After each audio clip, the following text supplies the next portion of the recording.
Should be a good one, y'all. FYF Sports, man. Let's get everybody in here to cook, man. We about to get started here in a minute, man. You know how we do with the countdown.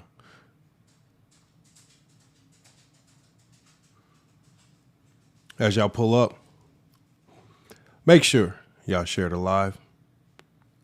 Right? Tell a friend, do whatever you got to do, man. We're going to be cooking today, man. Let's go.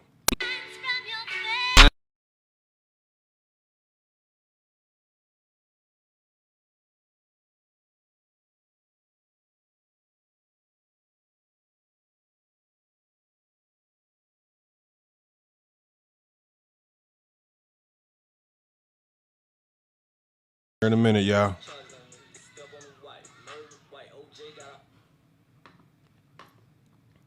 Make sure y'all pull up, man. Share the live. Salute to Plato. I see you pulling up, man. We about to get cooking here in a second, y'all.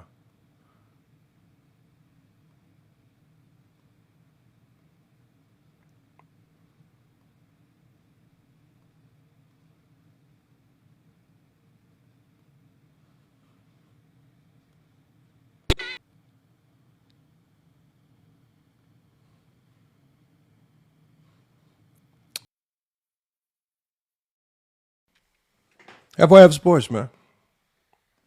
Got a good show for y'all today, man. Look, man, we got to wait. Look, I know this is not a typical day that we go live, but, you know, we trying to knock out a few extra lives throughout the week, man. Thursday night, didn't have much else to do, man. Thought we'd cook it up for a couple hours, man. We got Plato in here. He says, "Go James Kingdom is going to mute everybody." Nah, we know, look, man, it is what it is, man. We try to let people get their takes off, man. We do our best, man. Salute to traders, man. Salute to everybody pulling up, though, man. Right? There's going to be a live where people pull up, man. And, this is a special live, right? Because, I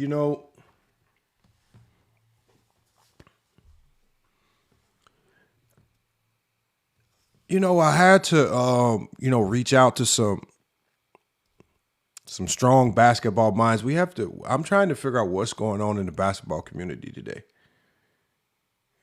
Right? What's poisoning in the minds of all these Jordan fans, man? What is poisoning their minds, man? What is going on with these Jordan fans to where since Michael Jordan retired, it's almost as if time has froze. The world has stopped.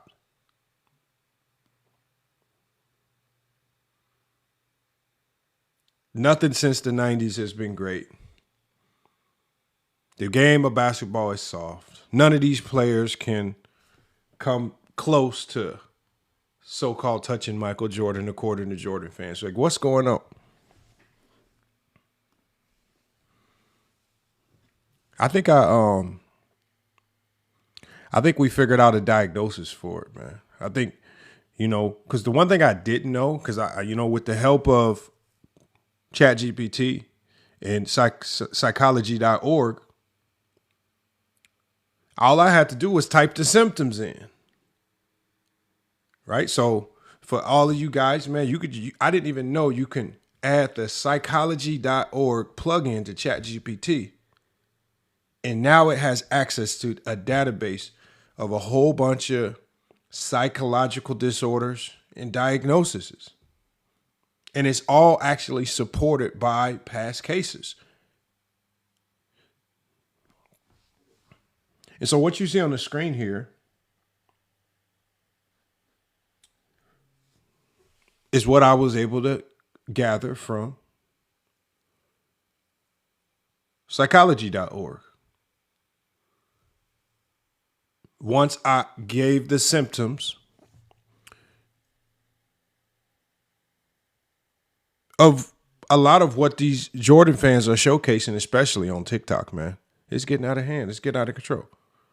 Salute to the people in the chat, man. Look, and I'm going to be dropping some more uploads, y'all.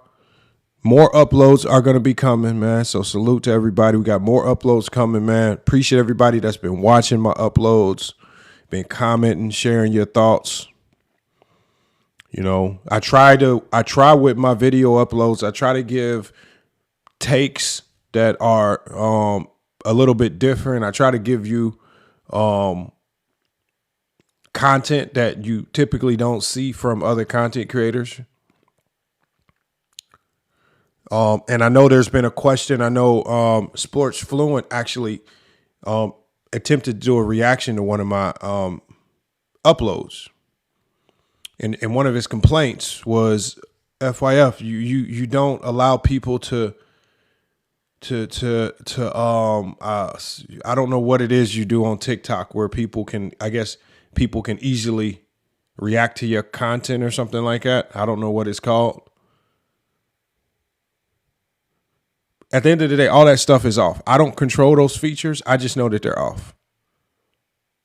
And I actually rather have it that way. I'm not going to do anything to my content that's going to allow low effort reactions. If you're going to react to my content, do it in a high effort manner. That means actually go create content. So for all the people that just want to click a button and put my video on a green screen and talk over it with these low effort content, I'm sorry, those features are off. Go actually do real content. I know a lot of people had something to say about my Chat GPT top 10 video. Look, it is what it is. There was a lot of people wanted to know what prompt I use. I didn't use a prompt. I just got the list from Fadeaway World, from whatever prompt they use. I don't know. I thought it was interesting.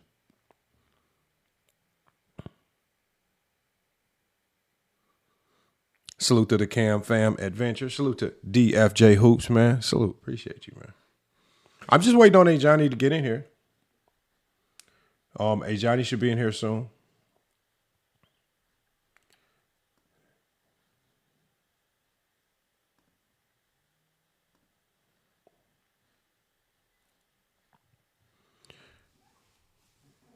So we should be good, man. We should be good. Once A Johnny's in here, I'm waiting on. Actually, let me shoot him a quick text now because he should be in here any minute now. Because I'm not trying to dive too deep into this until he pulls up.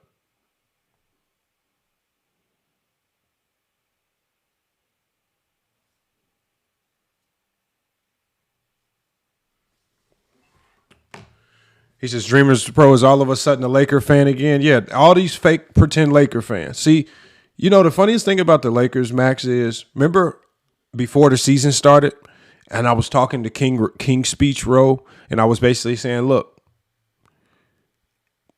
I know y'all got all these gripes about my takes, but I said, at least I got the balls to have a take. I said, look, when I look at this Laker roster, when I see DeAndre Ayton, when I see a DeAndre Ayton that's playing for a contract, right? We saw what he did with Phoenix and helping Phoenix get to the NBA Finals.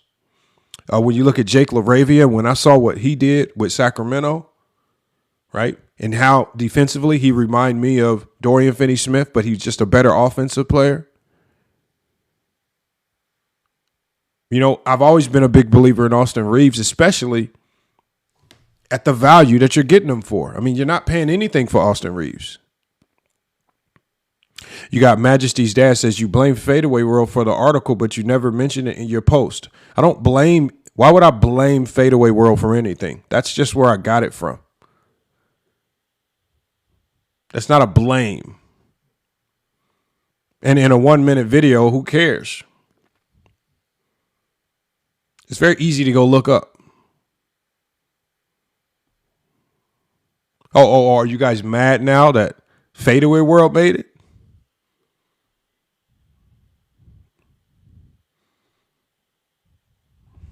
I don't know why that bothers you guys.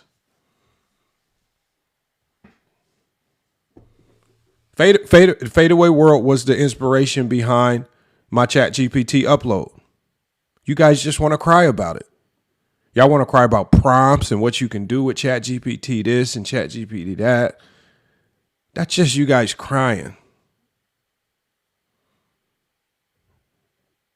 Right? We're like, the fact that people like Sports Fluent will try to do a video explaining to us how Chat GPT works as if we don't know how it works. We all know that you can type the prompt in 50 times and get 50 different answers out of it.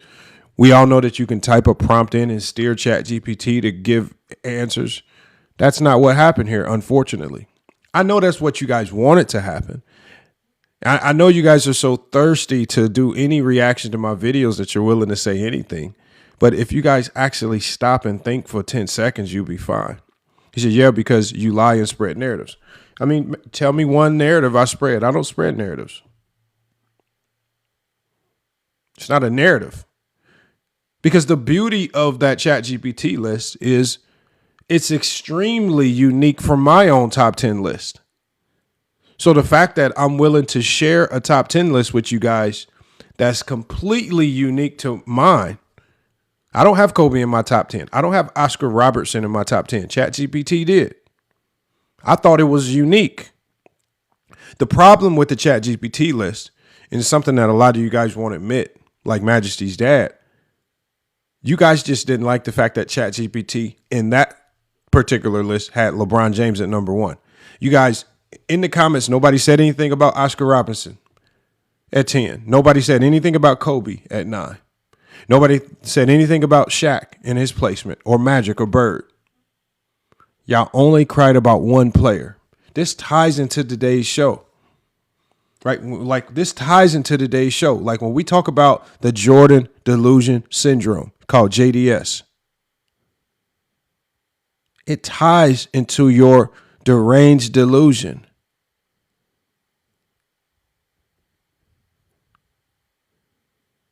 How you guys are so hyper focused on LeBron. You said, I challenge you on this, sir. How can you challenge me, Majesty's dad, when we've never had a conversation? You can't challenge me in the chat. I'm not gonna have a back and forth with somebody that can only type. You can't type faster than I can talk. You can challenge me, but you can't challenge the ChatGPT video because it's not my list. Salute to Hunter Wells, y'all, in the chat, man.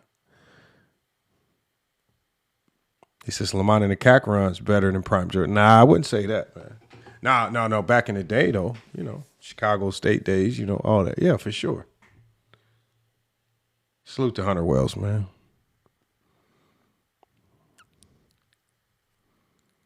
Come on, y'all. Make sure y'all share the video. We got to get more people in here. We waiting on Go James Kingdom, A. Johnny to get in here so we can cook, man. He should be here in a second, man. We're going to cook. We're going to be bringing people up one by one because we now have a quiz that we're going to be allowing a lot of you guys to take. We got to identify if you have the Jordan delusion syndrome. Do you have nostalgia fixation on 90s basketball, cognitive dissonance towards the modern NBA and evolution, hero worship of Michael Jordan as an infallible myth, and defensive hostility towards alternate GOAT narratives? Because when we talk about Majesty's dad, who's in the chat, right now he's showcasing defensive hostility toward alternate GOAT narratives. My ChatGPT video was an alternative GOAT narrative. It was a concept of who the GOATs might be from another perspective, not my perspective. You guys know who my top 10 is.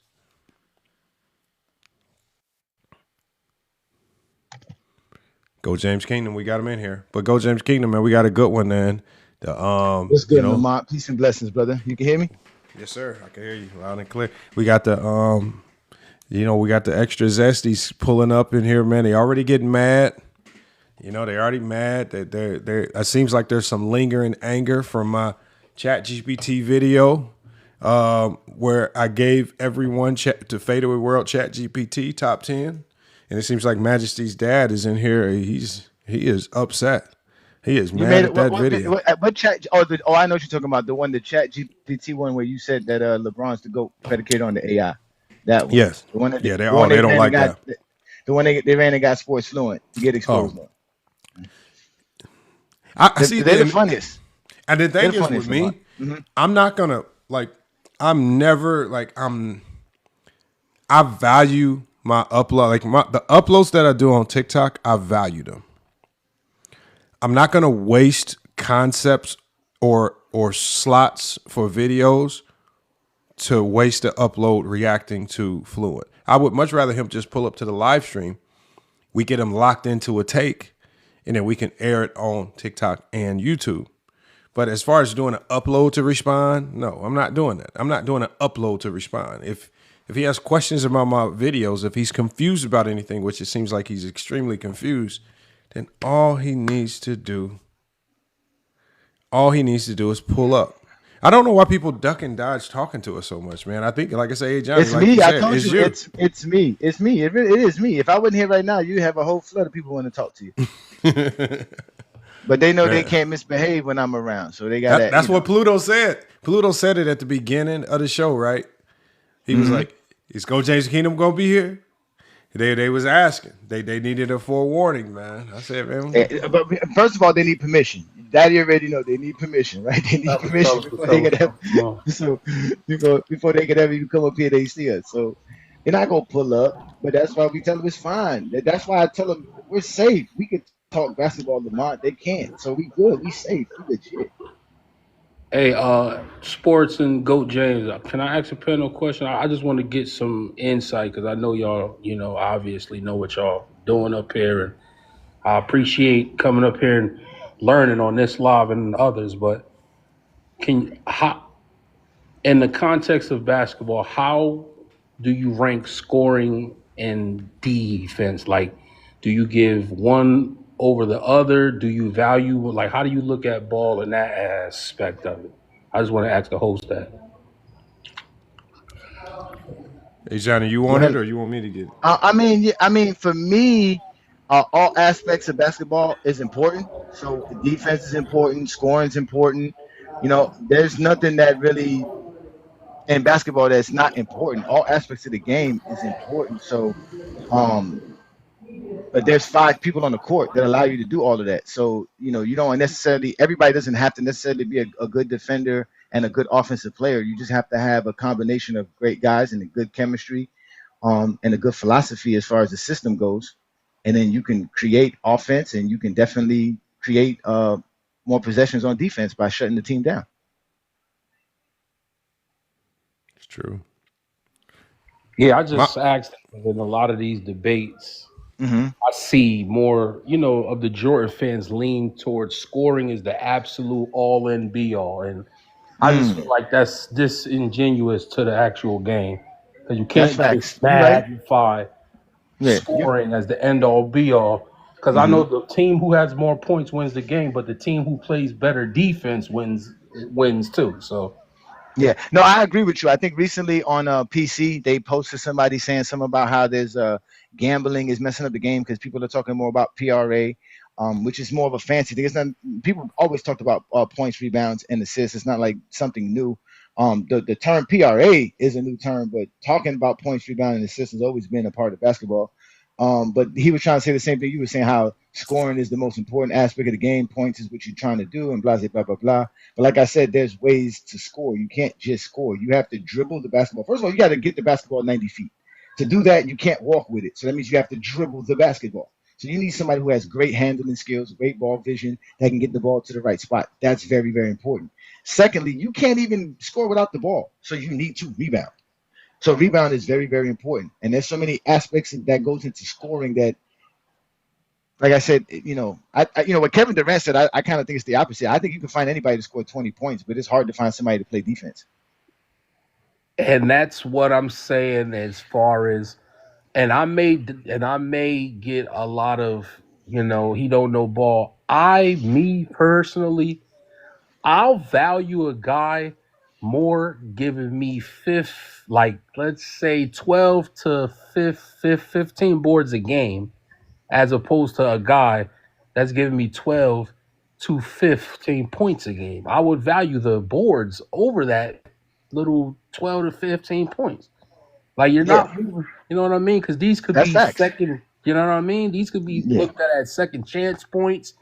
These could be looked at as easy, fast break points off of the boards. Like that's what I'm saying. Like I just don't get that part, but that's just what I wanted to ask. Nah, you on point with that. I mean, if you want to touch on that, Lamont, you can, but you're on point with that. nah, I think it's hard. Like, um, defense gets tricky because it depends on what you're saying about defense, like defenders. Like the one of the harder things to do is when you start running around trying to rank defense. Like because there are a lot of factors that go into a defender being what we define as a good defender. Like, for example, we live in a day and age right now where people are literally running around saying that Rudy Gobert is a fake DPOY. Oh, And that I'm thinking to hurts. myself, like, what are you guys watching? Like, where's y'all brain cells at? But what they're doing is they are because they're hyper fixated on the great scorer of this era. They are when you're a DPOY of this era, they expect you to be able to go out there and hold Luka to 6 points a game. You got to go out there. You got to be able to clamp SGA on the perimeter, no matter who you are. Like, so it's delusions of grandeur all over the place. I think great defenders you have to look at attributes and tendencies as opposed to output, because any coach, any good defensive coach can make any player look like a great defender. So you always got to the great defenders, you just got to look at their tendencies, their own individual habits out, because there's a lot that goes into this game that can get tricky. But again, the problem is, as GOAT James Keenum talks about it a lot, you got to stop entertaining these conversations with people that are trying to rank everything. They want to rank scoring. They want to rank defenders. They always want to rank something. Like the ranking is what gets you in trouble. You can't not. It's hard to rank a great defender. Like how do I measure Scottie Pippen's defense versus Hakeem Olajuwon's defense? How do I rank that? I mean, they both. There's no ranking. It's If you come up with a logical way to do it, Lamont, they get upset with you anyway. So it don't even make no sense. Even if you came up with a way to spark an argument, which that's all it is. Yeah, if you came up with a way to rank it, they find a way to be mad about it, especially if it didn't align with the way they think. And a lot of them don't understand defense anyway. So none. They don't. They don't even understand traveling. Lamont, they still can't understand the traveling. They still arguing about traveling. They still don't get it. Yeah, I see that. They don't understand that they gather. You can do whatever you want with your feet until you gather the basketball. They don't understand that, even though they watch Iverson do it for years.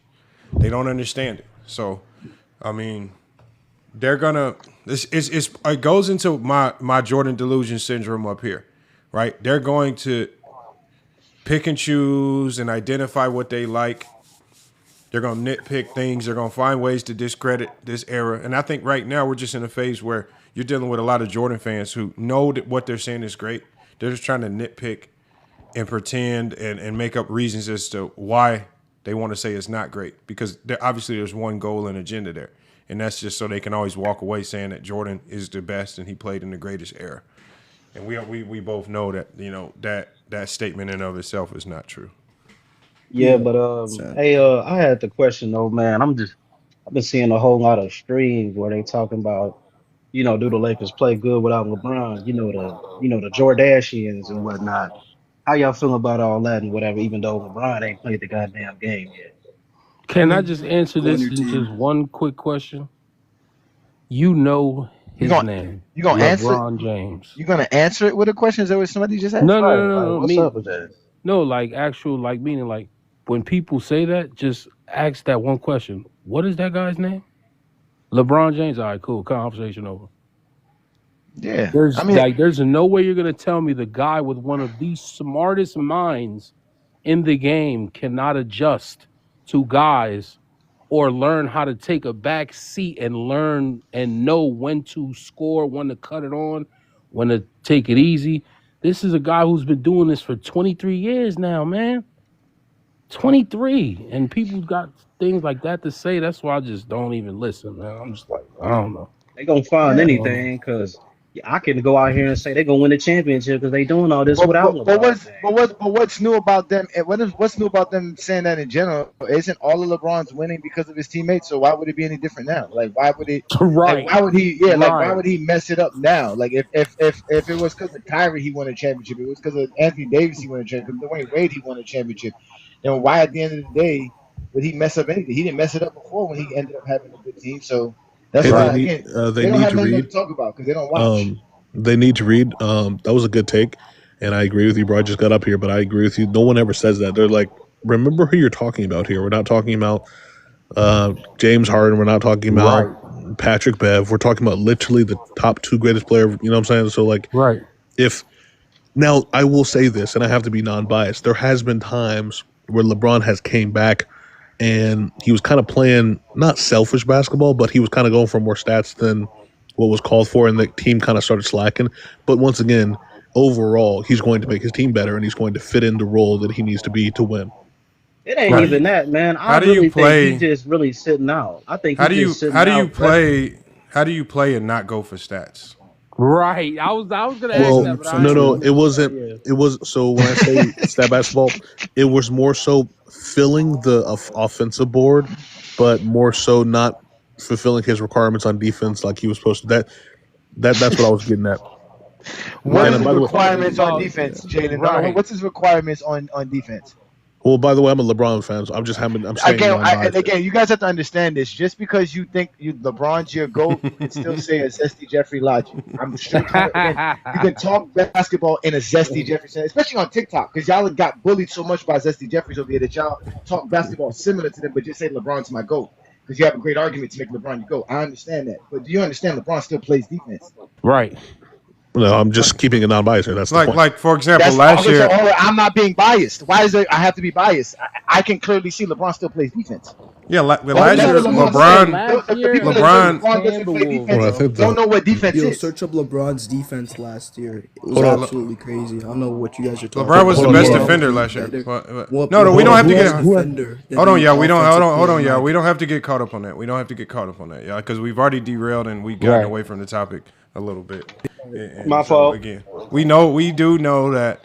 Like I've already told GOAT James Kingdom this. It's very simple. LeBron James right now is in a lose-lose situation. If the Lakers do well, their haters are gonna say, "Look, they're winning because he's out. They don't need him." And if they do bad, LeBron James is tying up the salary cap. They can't get better because he's on the. So at the end of the day, whether they do good or bad, you guys just have to understand that me and GOAT James Kingdom have been doing this so long.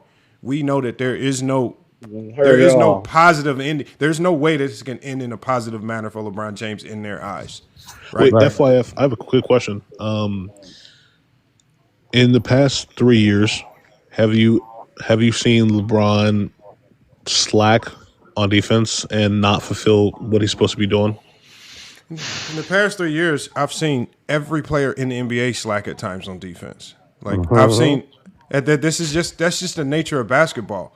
The nature of basketball is when things are going really well and your team's playing really well, you have a tendency to play really good defense as a team. Things just start to click a little bit better. When things are going bad offensively, sometimes human nature kicks in. What's human nature? Well, sometimes you might put your head down. Sometimes you might pout. Sometimes you might not hustle back at times. So that's just the nature of basketball, and it's been like that ever since at every level of basketball. Yeah, good take. So, let me rephrase that. Sorry, that was a good take. So to rephrase that, it was a kind of weird question. Have you seen him not just slack? I mean, but just like not fulfill what he's supposed to be doing on defense and actually cause a game being lost because of it?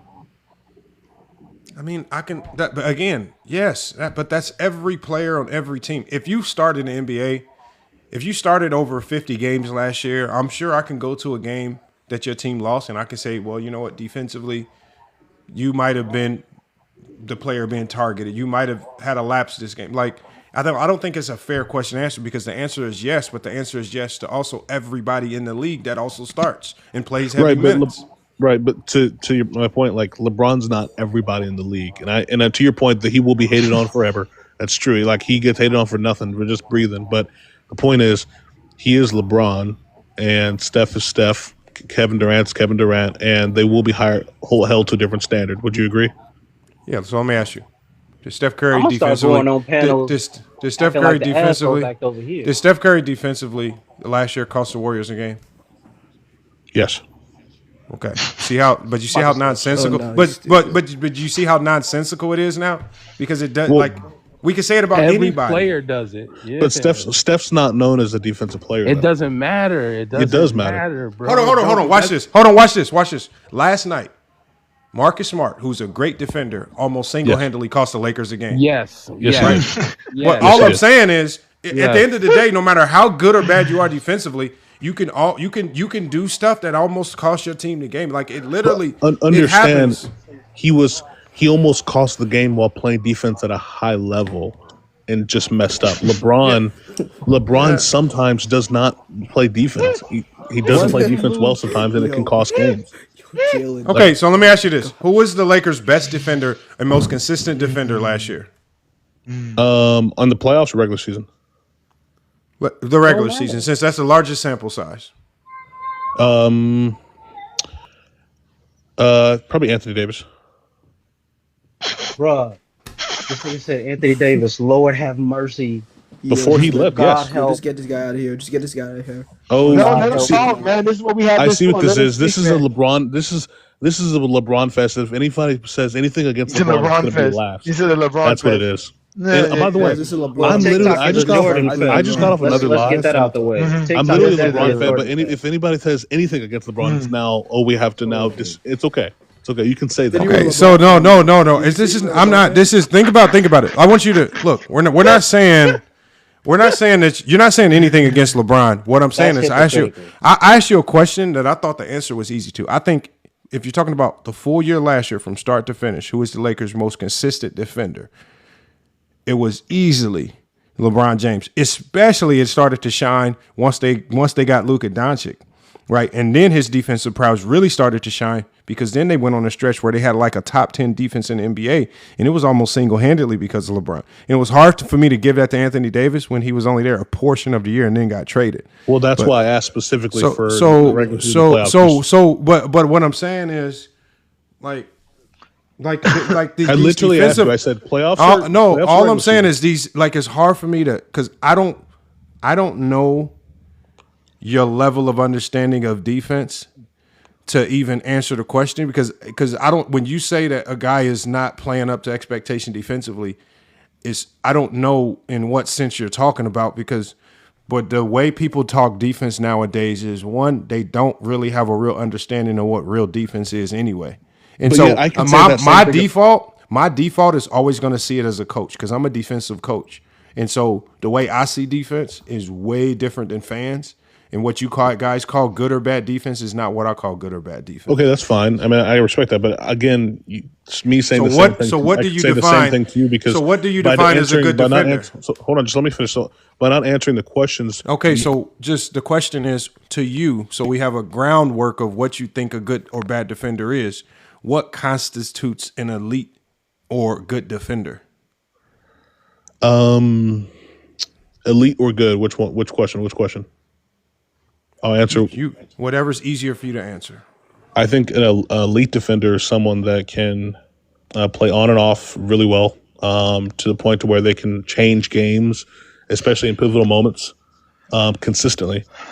That doesn't say much, man. We're gonna need more of a description. That's why I was still talking to you coming up. Yeah, let him go, please, gentlemen. Stop cutting people off when they're speaking, please. No. He literally stopped for a second, literally. I was continuing. Can y'all let him finish? Right. Yeah. Bye. For all you who don't know how to act on GOAT James Kingdom and FYF debates, go ahead. Please go ahead, Jalen. Thanks, man. So on and off really well. Can play consistently. To the point where they elite. I'm defining elite, by the way. So to the point to where they can actually change games in pivotal moments. A really good blocker, which LeBron is. He can block really well. And I think consistently just throughout the game, instead of taking time off or sitting out and I don't mean sitting out, just sitting down. I mean sitting out and just playing one side of the ball, one side of the ball, which in my opinion, and I love LeBron, but like there's been games where he's played one-sided a lot. Now he's played defense because that's the name of the job, but he's played one-sided a lot. And I think in order for the Lakers to win this championship or even get deep in the playoffs, he needs to average at least 17 to 18 and then focus more so on defense than offense. And so how do you delineate between what an individual is doing versus what is schematically schemed because of a great defensive coach? What do you mean? Like differentiate? So for example, the Phoenix Suns the other night stifled Victor Wembanyama, but when you look at what they were doing, Devin Booker's not even an elite defender. Actually, he's looked at as one of the worst defenders in the league. But that defensive strategy that they were deploying, which was a quick double right? Closest to the ball, shades in the help. Weak side picks up the guy that's shaded in the help's man, right? Mm-hmm. And Booker was doing it at an elite level, but we all know that Booker is a horrible defender. So how do you delineate between a great defensive philosophy from a coach versus a great individual defender? Good question. Actually, I think the way you can tell is when basically throughout the game. Well, first, I think it starts from what type of coach that is. Like I'm looking at Darvin Ham, and I didn't see him calling that many plays and actually executing that many plays on the court to fruition. JJ Redick has a different mindset than him, and now I can see more things being done defensively. It's like an eye test almost, and I can't get as deep in it because you probably know more than me, but it's almost like an eye test. I can see things actually being carried out by the whole team instead of one individual player, one individuality. And to me, JJ does a good job at that. So to answer your question, I think it's more of an eye test to see what's actually being done in the game versus individually and as a team effort, team momentum, things like that. Like, for example, Marcus Smart last night single-handedly fouled out a man. I know Arubi got that last one, but he single-handedly fouled out a man like that. To me, that's great effort individually. I don't know if that was a scheme. Maybe it was just him individually. I don't know. So, no, I mean, is it possible I can give my? Oh, sorry. No, I don't know. I just think that I don't know. I think when people start saying that LeBron doesn't play defense, I didn't say that. Even I mean, when you're talking about LeBron last year, I guess if you say he took plays off, like. But the thing is, brother, if you're gonna say he lacked effort, just so he can move forward in the conversation and get to other people, if you're gonna say that at times he lacked effort, yes. Yep. At times every time I say effort. that though, you keep defaulting, but you say, but everybody does that. But everybody does yes, that. Yes, because he's not everybody. Because at the end of the day, that's basketball, and at the end of the day, even with Michael Jordan, we didn't hold him to the standard of perfection on the defensive end.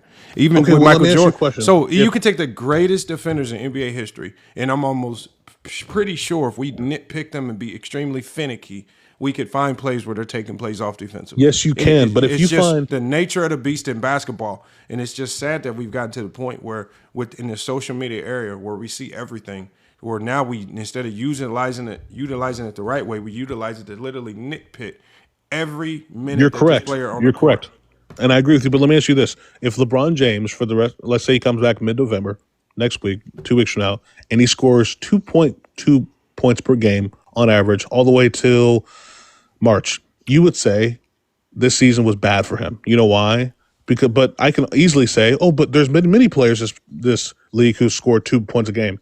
The problem is you can't say that anymore because when we're talking about superstars, especially with LeBron, you will hold them to a certain standard to play consistently well in certain areas. You can't just say was consistently good on defense last year. He was better. He was good on defense more times than he was bad. That's called consistent. Exactly. All you have to do All you have to do to be consistent on defense is be good more times than you're bad. And last year, the year before LeBron was good more times than bad. It's the same thing. I just think that because I don't know what you guys are getting at. Like, I haven't seen, like, for all the people that say that they've seen these long stretches of LeBron James just being bad defensively, I just don't know what y'all watching. I think y'all want for him to be bad. He's just not bad, and he's just not as bad as what you guys say he is. Now, have there been moments where he's been frustrated, and you can nitpick one or two plays in a game where he's walked back on defense or something? Yeah, that's not the entire game. That's one play. So let me ask you this: Do you think Kareem Abdul in his later seasons, especially in the '80s, in his later seasons, played really good defense? Yes. Okay. Probably. I don't know. You think so? I don't know.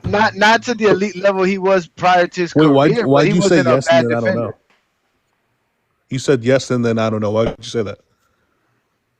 No, I said probably. You said yes, and then you said, well, I don't know. No, I'm saying right here, just so we can get, because I'm not gonna, because what I don't do is I don't pretend to have watched all these games, especially if you're not gonna narrow it down to a window of time where we can go watch. So I don't pretend. I'm just gonna presume that, okay, yeah, I would assume that he, towards the end of his career, he had more good games defensively than he had bad. What's your point? That's not true. He just didn't. Like, it's the same thing with LeBron. Quantify that though. You can't say that he did have more. No, hold on. Lastly, how do you measure this? Like outside Right. of your eye test, which we know your eye test can be literally anything.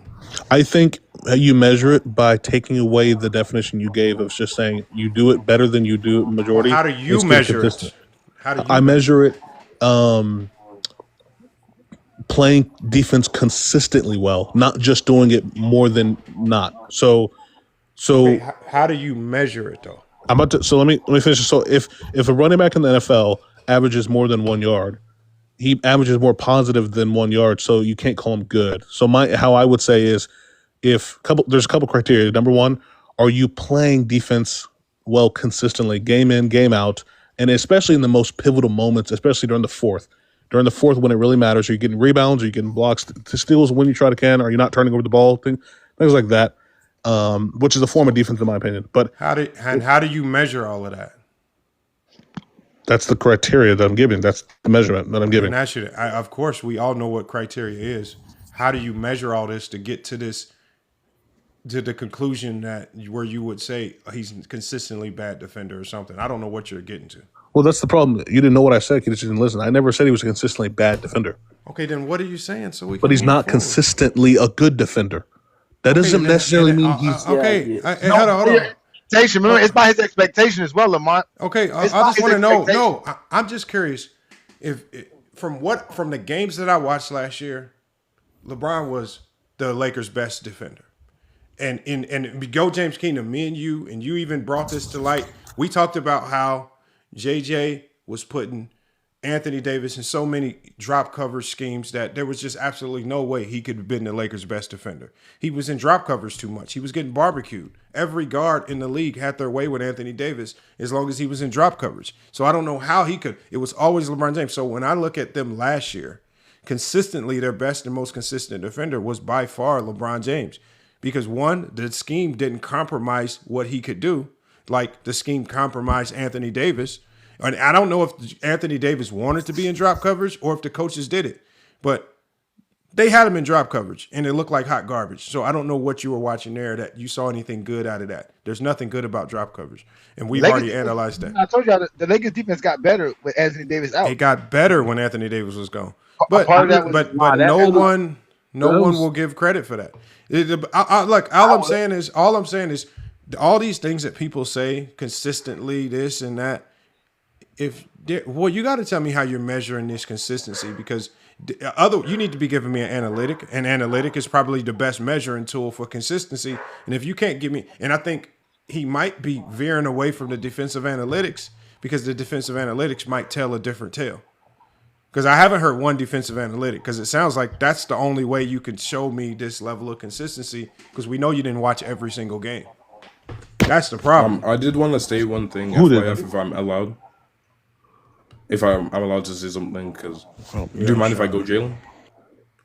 I do think with LeBron, it's hard to quantify his defense at times because of the fact that we know that defensive stats are not always the most reliable, because it says stuff like Chris Paul's as good of a defender as Russell Westbrook at some point. So we can't just look at the pure stats or whatever. We have to the analytics. We have to think about what he's actually doing and use player statements. And I realized this. LeBron being able to game plan and tell his team, what the other team's about to do before they do it, and knowing other people's plays and understanding they have a play, and he tells his guys, stand here, move here, don't jump on this guy. That is all because he's played basketball so long, has a photographic memory, and is just so smart and has a high IQ. That's high defensive IQ. So even if what Jalen is saying is, he doesn't add the effort, I think it doesn't matter as much if you're setting up every other guy to be good defensively. That was a great. I'm not gonna lie. We were in the other live together. I 100% agree on that take, because many people, like, I've seen so much players do well when LeBron's on the court, like his playmaking skills, like. Not even talking about defense, but offense too. Like, so much players do good when LeBron's on the court, in my opinion. But that's what I'm gonna say. It's So because for the LeBron is able hosts, to instill a level of basketball IQ into them, which is why when some of these guys were traded away from his team, they go and be really good players on other teams because they have that level of IQ in themselves that's been engraved in themselves that tells them how to play. And All right, LeBron is all almost right, all sometimes right, like a y'all. coach. Okay, what are Like we talking Kyrie. about, y'all? What are we talking about, y'all? Jesus Christ, man. This ain't what? basketball talk. He Come made on, y'all. sense. No, it's not About basketball Lamont. talk. I keep telling y'all, TikTokers have this weird way of talking basketball. I don't understand it. It really like makes me think to myself. Sometimes you guys talk on TikTok more than you actually watch the game and try to learn the game. To be honest with you, man, it's sad, man. Because at the Yeah, end of the this day, is I'm not looking at these basketball stats. talk. I'm looking at these stats from last year, right? And as far as defensive win shares, LeBron James is top 20 in the NBA last year in defensive win shares. He's also Right. top 20. He's also top 20 in defensive box plus minus. Is that all NBA status? No. But that sounds like somebody's playing consistent defense. The Right. point Is that it he a was trying to 20-year? make was that stats don't always tell the story of the context. Hold on. Here's the problem. Stats. Hold on. You don't Why tell the is it? story. Why is Stats it tell the that? story more than you. Hold on. The problem with saying this, every time y'all run into a stat that contradicts what your brain thinks, you always say stats don't tell the real story. No, stats and numbers are far more consistent than the people running their mouths. They don't have any play in this, and it's able to contextualize every single game that was played. Every single game. Y'all brains can't No, it's contextualize not. every game that was played last year. So these It, analytics take into every single regular season game. it can't contextualize every single game. That's literally not even true Then at how all. does your brain to tell me if analytics don't do a good job of contextualizing every game that was played last year, how does your brain do it when you didn't even watch probably a third of all the games? First off, I watched over 50 games last year. Over 50 games. So don't tell somebody who they didn't watch and what they didn't watch Okay, just because okay, it doesn't fit your okay, narrative. okay, But okay. let me answer your question. So Let me- tell me. That's what I've been asking you this whole time. Because at least analytics, there's multiple analytics that show that LeBron James was an above average defender last year. They play a huge part. Outside of analytics, and Eye test. if the Eye test. analytics, okay, so your eye test, right? Talk to me about what LeBron James was asked to do defensively last year, and that means scheme. Because if you watched 50 games, you should know their defensive scheme with AD and without AD. What were they asking him to do last year, and what was he consistently not doing in your eyes? Before Luca or after Luca? He just said when AD went down. He said both. Do Yeah, both. both. Like, yeah, Do both. both. Because Do it's both. really the It can't be the same. Look, damn. Yeah, See it what I'm saying? can't. It can't be the same. Yeah, I'm he telling you, wasn't Lamont. making See, look, it's sense. not even me, Lamont. I didn't do this. I would have been told him he had a zesty Jeffrey logic from the top, but he was going to tell me LeBron's his GOAT, but he still got a zesty Jeffrey logic. I don't know where y'all guys be getting this logic from, bro. That's why I tell you, I do not like Charles Barkley and them, bro. They destroyed how basketball conversations supposed to be talked, bro. Y'all really can't talk basketball, man. Like none of that matters. It basically, he said the top 20 don't matter for LeBron because we're talking about LeBron. So we still got to hold LeBron to some kind of GOAT standard in year 23 at 40 years old with I was, 1,500 games plus in his resume. and Like the it funny doesn't thing make about his sense. take, the funny thing about his take was he said 3 years ago. So how old would LeBron be 3 years ago, brother? Like that's year what, 20? Damn. Like, damn, you want him to be a lockup defender year 20? And this is a funny thing. You know how That's if you really right. want to know the eye It's test, old. if you really want to know the eye test on how you know somebody's being a horrible defender, the players that get targeted. When do they target LeBron? When do they say let's Right. switch on to LeBron? Like I would tell people about Joker. When do you see them pull Joker out 25 feet from the rim? Never. Because Joker's not doing that. Joker's not stupid. He's not coming here. Joker's like, you can come here all you want to, and you're not gonna get a shot off, or you're not gonna get a pass off. So make a If choice. I may Shoot speak, that three-pointer. I've seen LeBron last season against the T Wolves in that playoff series. I've seen the Wolves put LeBron in every action on the court, and he succeeded more times than he failed. Like, and that was just a little sample size, but like that's when it mattered the most. And he was still obviously by the eye test and by the numbers, the Lakers' best defender. Period. And when Even Anthony Lakers Davis too. went down, they had a line up, if I'm not mistaken. They moved Dorian Finney-Smith to the 5. And they had Yes. LeBron at the 4. and them boys was rolling, and LeBron was playing defense, hard nosed smash mouth. They had him down in the post a lot, trying to front it, and man, they was running. So I don't know what he was. Me personally, I don't know what he saw. And I truly don't. That's the funny thing. No, go ahead, Dream. Go ahead, Dream. I was gonna ask, like, do y'all follow the logic, or is your logic about LeBron and like against a Jordan haters that like the game's always evolving, the evolution of the game, the better players, the better competition, that's what makes LeBron better than Jordan? And like, if that is your logic, are you gonna maintain that logic 20 years from now? Are you gonna say that like, well, LeBron James was a bum and people have 2020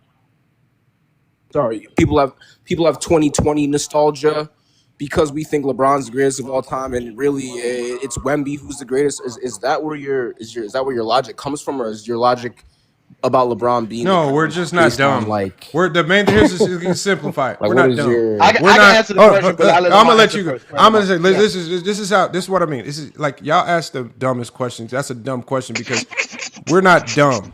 We all have two eyes. We all see Victor Wembanyama. I don't care. And I said this on the last stream. I said I have not yet run into a LeBron James fan that has LeBron as the GOAT right now that's looked at Victor Wembanyama and hasn't just come to some type of admission that if he keeps this up, he's not gonna be the next GOAT.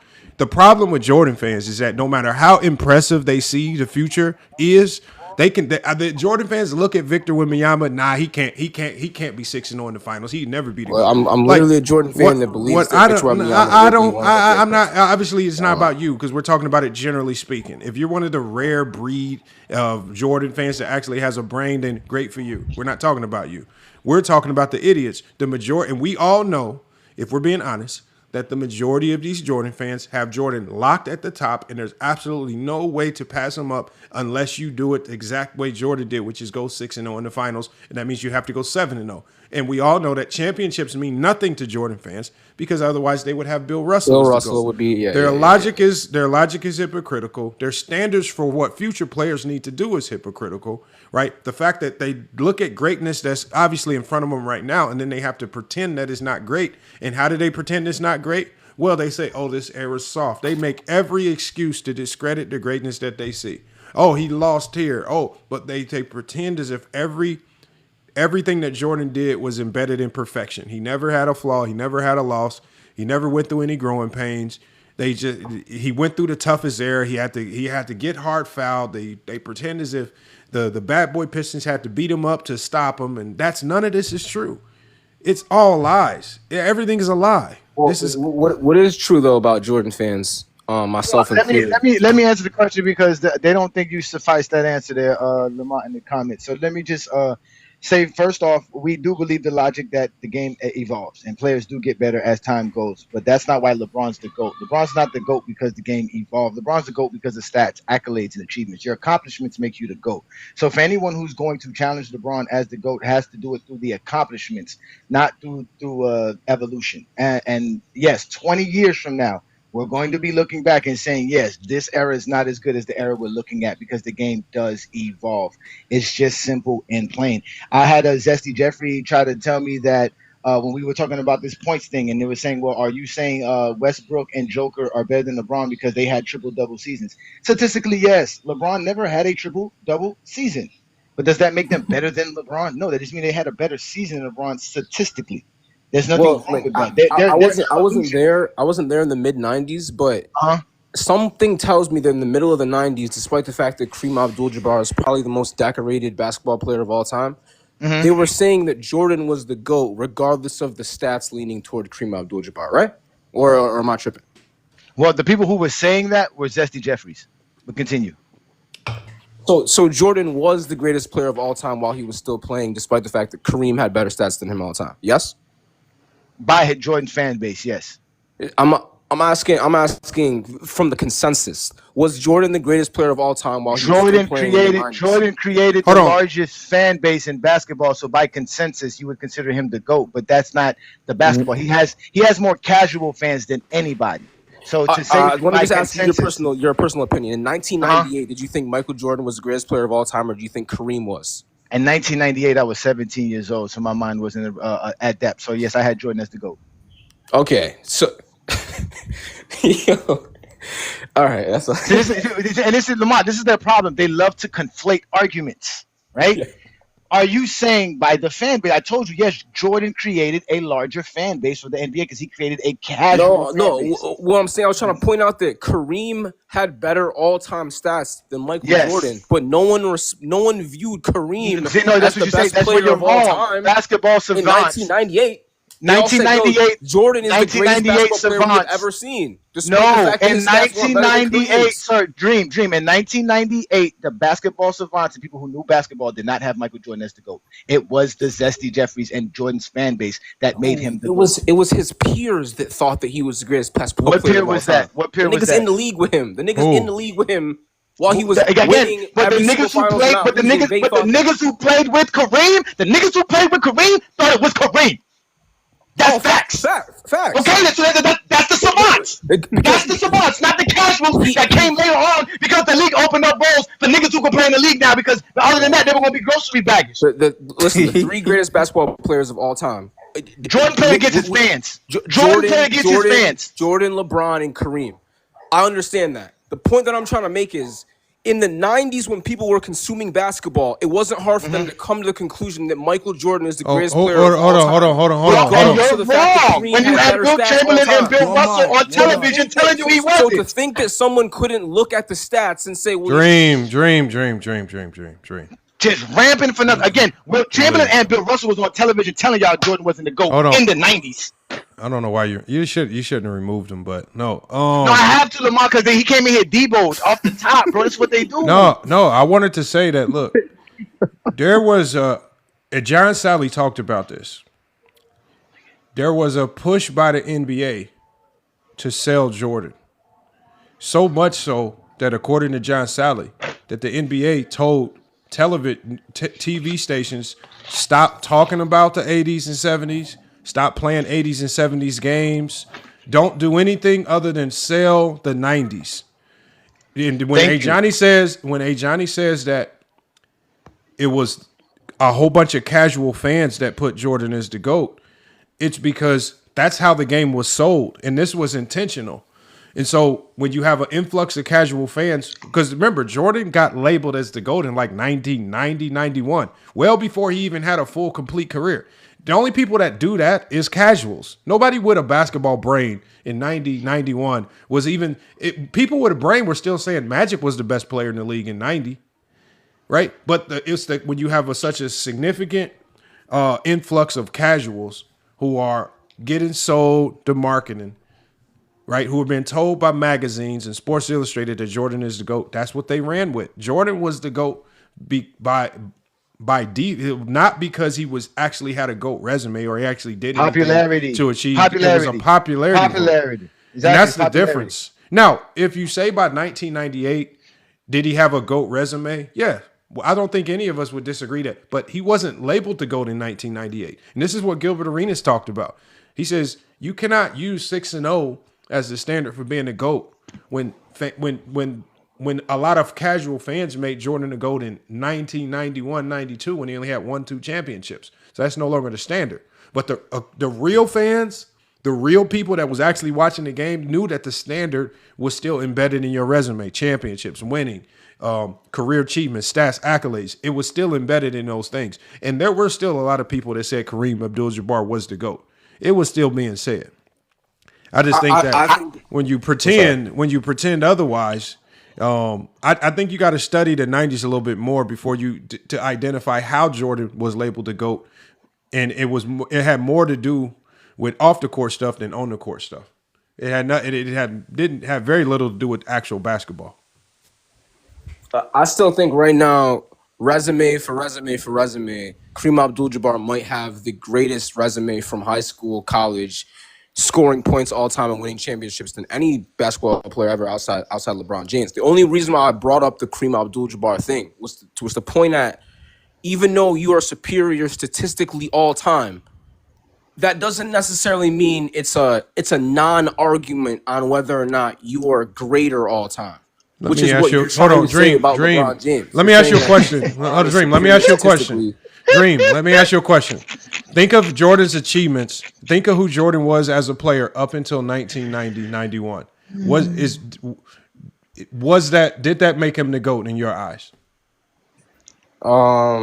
No. I think it made him since it's not about stats, since it's not about accolades, since you can be labeled to GOAT without these things, according to you, when Jordan was officially labeled to GOAT by his fan base in the early 90s, did his resume, did his game, even if you don't look at the accolades and all that, did his game scream GOAT at that time yet? No, he didn't have years in it yet, though. That's why he didn't have enough years in it. 6 years isn't enough to say a nigga is better, the greatest player of all time. Let me ask you, then how was he always 13? So ask yourself, how was he labeled to GOAT? Well, that's why I asked about 1998, because 1998, that's like the back end. I feel like everyone has seen enough basketball from Jordan by then to come to like a healthy decision whether or not you think that's the greatest player of all time resume by 1998. I didn't say 1990, I said 1998 for that reason. Because in 1990, 1991, you're a high scorer, you're a showman, maybe the best showman the game has. Media's on your side. You have a brand deal. You haven't won championships yet, and a lot of people when they see national TV games, the problem, the reason why all that's irrelevant is because he was labeled the GOAT 7 years before that. So what you have to do is you have to go off the standard that they created in 1990, 91, and 92 when they labeled the GOAT then. You can't create a new standard in 98. The standard is when they, like for Kareem, they didn't say Kareem was the GOAT when he won an MVP and his team didn't make the playoffs. They waited till his career was over with, and they used his full career, all-time scoring leader, 6 championships, 6 MVPs. That's why they were saying he was up there as the GOAT, and he potentially had passed Wilt. They didn't say it in the 70s. The unfortunate reality for Jordan is that his fans, the casuals, said he was the GOAT early on in his career. So that's the standard. That's the standard. Do not create a new standard in 1998 because he was not labeled to GOAT in 1998. They already labeled him to GOAT. So you cannot come up with new criteria in 98 when the standard was already created in 91. So the standard that Jordan fans created in 1990 was all narrative. Their standard of what a GOAT is, that's law? That's basketball law? No, what I'm saying is that's their criteria. That's their criteria. Their criteria was marketing, Gatorade commercials. It had nothing to do with basketball. They don't really think the game through. And they don't know Jordan's career. They don't know Jordan's career. No, they really don't. They don't care to know his career. They don't care to argue it. It's all a joke. I like to think I know Jordan's career, and every day as a Jordan fan, I say it gets harder. Okay, hold on. Hold on. Dream does. I'm glad you said that because actually, what we were doing today was, you see the Jordan delusion syndrome, right? Yeah, I read it. Hold on. Dream does. Mm-hmm. You say that you are a Jordan aficionado. So what we're gonna do is, I'm going to have the Jordan. I'm going to have the Jordan. Delusion syndrome algorithm is going to ask you 3 questions to determine if you are infected with this syndrome or not. Are you ready for the 3 questions? I'm ready. Okay. So what's your name? What name do you want me to give it? Dream Dust. Yeah, Dream does sports. Dream. Okay. Call me Dream. Dream does sports.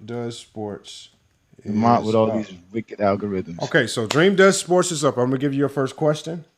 All right, so we're evaluating Dream Does Sports. All right, so your first question is, right?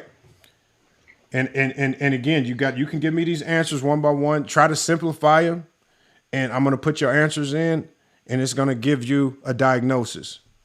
When Michael Jordan retired for the first time in 1993, what do you personally believe was the biggest reason behind that decision, and how certain of that reason are you? This is gonna be good. It's kind of 2 things. I think one, I think some shit was going on with his pops. I think there was a gambling situation, and I think the NBA suggested that he do a little quick retirement as a suspension, and he did it, and he knew he was gonna make a lot of money for it because outside of basketball. Hold on. You're saying a whole bunch of things. You said there was 2 reasons. What's the first reason? Gambling. Okay, Gambling so and his dad. Like gambling his dad. Like that's one thing. I'll say that's one thing. So gambling and his dad died. So you believe that gambling led to his dad's situation? Okay, so does that? Hold on. So because I need his answer. So are you certain of any one of these answers, or are you still waffling between the two? Because it says the question is, what is the biggest reason, not multiple? What is the biggest reason behind that decision, and how certain are you of that reason? So you need to pick one, and what is the biggest reason, not multiple? I won't use that as my reason. I'll use fatigue. I'll use fatigue. I'll use the fatigue, mental fatigue. And how certain are you of this? I'm very certain. That's why I'm picking that one. Okay, so I put fatigue and very certain. All right, so your number two question is, if LeBron James had played in the 1990s under the hand check rules, what parts of his game would have been most affected and why? I think he gets more steals. I think he averages more points because he would be spending more time in transition on fast breaks because he would just rob the ball from everyone. So, yeah. I think his steal numbers go up. And his points per game go up. Okay, let's just get that in. Your third question is going to be, when do you think, this is when you think of the 1990s Bulls opponents, which team do you consider their toughest challenge and why? I'm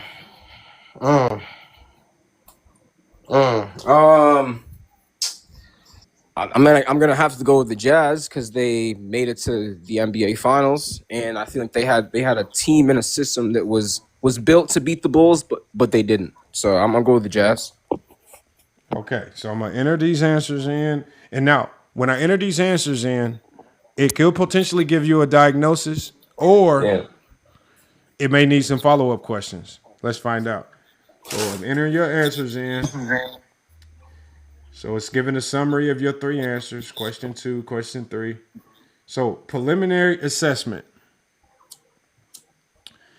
It says, Dream Does Sports exhibits mild JDS indicators.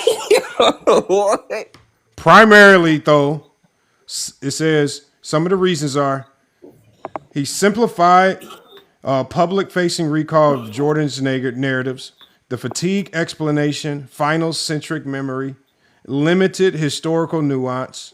However, he does show some objectivity by crediting LeBron's potential in the 90s, which counterbalances his bias. Some follow-up questions are required. I got one follow-up question for you, all right? Yeah. When you think about Jordan's final 2 seasons with the Wizards, what do you believe they reveal about him as a player or person? A man who loved basketball and wanted to be around the game. Has nothing to do with winning, and those stats shouldn't be used against him. Hold on. A man who loved basketball and what else? Wanted to be around the game. Okay, because it says this question will confirm whether Dream Does Sports sees Jordan as a fallible human being or competitor. Let's get your answer in there.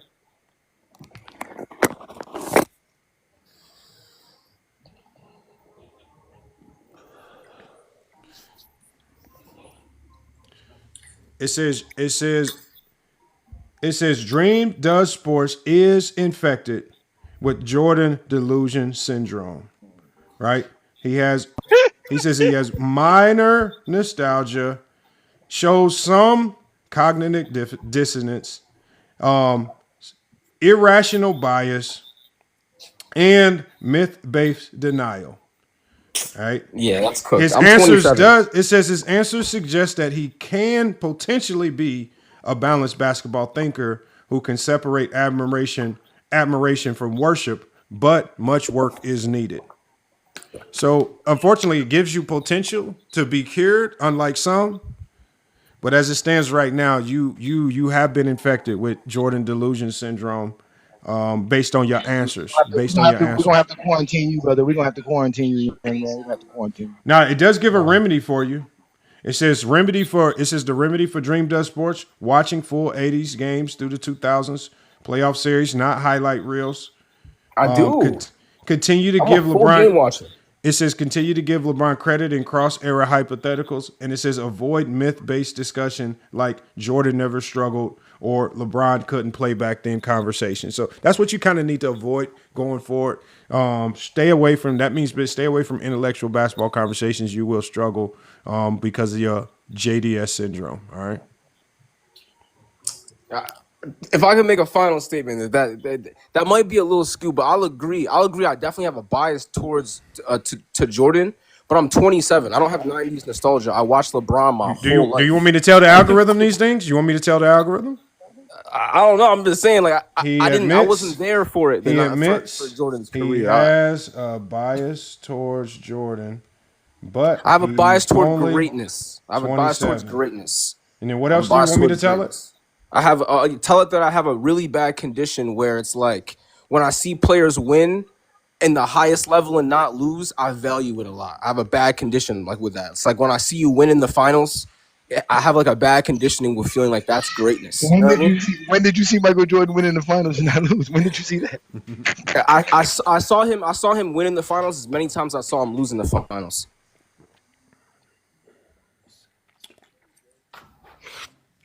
All right. So you didn't see Jordan's career. Okay. I'm not going to type it in. But, you got JDS syndrome. It's okay. You guys just got to study the game, man. Some of y'all got to study the game, man. I understand that Jordan was labeled the GOAT. I know why he was labeled the GOAT, though. You didn't watch. There were people that grew up during that time that didn't watch. So I know a 27-year-old didn't watch. It's okay that you didn't watch. Okay, that's fair. So if I know Jordan's not the GOAT, LeBron's the GOAT. I get what you're saying. Who's the second best basketball player of all time? I just want to know, in your opinion, who's the second best? We're not saying that. We're not saying that. We don't care. So who's next? So hold on. Dream Does Sports. This is part. Hold on. This is part of your Jordan derangement syndrome. The one part of Jordan derangement syndrome is that you guys are obsessed with rankings. We don't care about where you rank players. We only care about your criteria. My criteria is consistent. My criteria is so consistent that my criteria matches Jordan being the greatest player of all time. If you heard my criteria, you know, okay, I understand why you have Jordan the wrong time. I'm the same way. If your criteria matches your rankings, I got no power for you. Hey, Johnny. If we put his criteria in the algorithm. Somebody gave him permission. I saw him in the comments. He got permission. So let's just expose him. Go ahead. He got the permission to get exposed. They gave him the permission. The clan leader said, yo, you good. They bestowed the blessing upon him. He showed up here live and direct. And now he's about to get exposed because criteria will not have Jordan as the GOAT. Okay, guarantee it. 100%. So you do know we have another algorithm where we can put your criteria in and tell you your top 10. Exactly.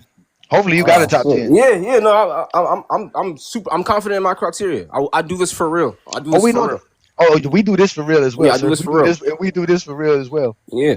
What is your criteria? There we go. Winning in the finals. Put that number one. Hold on, let me get it set up. I'm logging it up. I know you're thinking like, oh damn, his criteria is gonna have Bill Russell next. Yeah, wait till you hear the rest of it. You wait till you find out. I know you Bron fans wanna wait till you find out. I know you wanna try. This is gonna be better. I'm not a rookie. This is fine. Trust me, you are not prepared. Okay, what is your criteria? Winning in the finals, being the best. Winning while being the best player in the NBA. Winning championships while being the best player amongst. Hold on. Dream. Can I ask you a question, Dream? Yeah. Do y'all have a script that y'all use? Do y'all have a script? No, it's not a script. How do y'all have? Okay. Hold on. Let me type this in. Winning. No script. This sounds very familiar, but winning while being the best winning the championship while being the best player in the league, right? Yes. No, Go James King. That sounds very familiar, don't it? Oh, listen, Lamar. I told this man he's not prepared, man. I keep telling you it's a TikTok takeover, man. Welcome to GOAT James Kingdom and FYF. I got that. Okay, what's next? Winning. Two-way play. Two-way play. And I don't mean hold on. I don't mean two-way play like, oh yeah, you're a capable defender and you're a good offensive player. All NBA, in all defense simultaneously. Okay, That's why.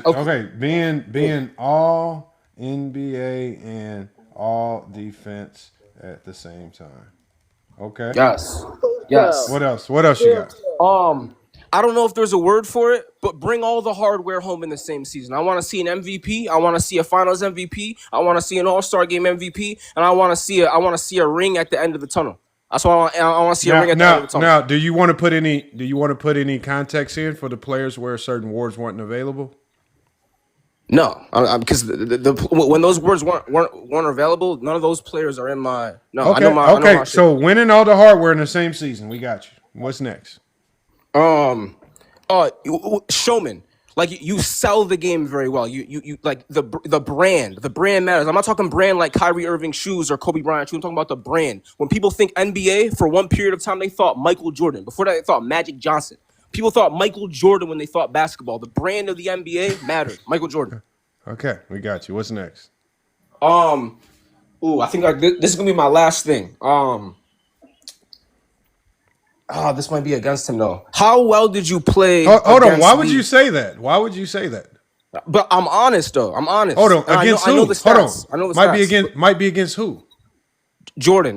This is probably gonna count against him because I think your record versus your constituents, like the other top players in the league. What was your record against them while you were in the NBA? Like how well did you play against the other top dogs in the league while you were in the league?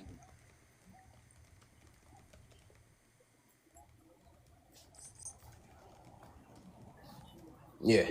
And when you're done giving us your final criteria at the end, just give us your top 10 as well, please. Okay. Do you have any more? Do you have anything else? Oh yeah. While playing for the franchise that you're on, the direction of the franchise, like so, boom! I got drafted to a team that won 30 games before I got there. They never made the playoffs. When I got there, did I make them a championship contender? Because I know a lot of players were really great for a long time on teams that their talent didn't affect winning. So like I don't count that as like, oh yeah, you're a great because your talent didn't affect winning.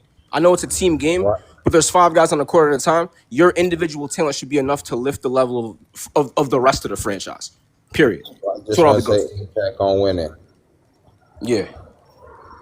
That's what you said. Okay. So what else? From the draft, from being drafted. Okay. What else do you have? What else do you have? Dream does. I think that you had like the showman. You added the showman part, like being a showman. Yeah. Like your brand. Look, Dream. I'm gonna summarize it all before I to make sure it's right. Yeah. So So my last thing, captivating the youth. Like people want to be like you. Like you inspire a generation of your clones. Kobe Bryant, people like that. You know. What type of criteria is this, man? Okay, so hold on. Let's. So we got it in here. Because Jordan's career. Hold on, somebody, whoever, if you got cars in your background, if you're standing on a bus corner, please mute your mic, man. Please. I'm in the living room.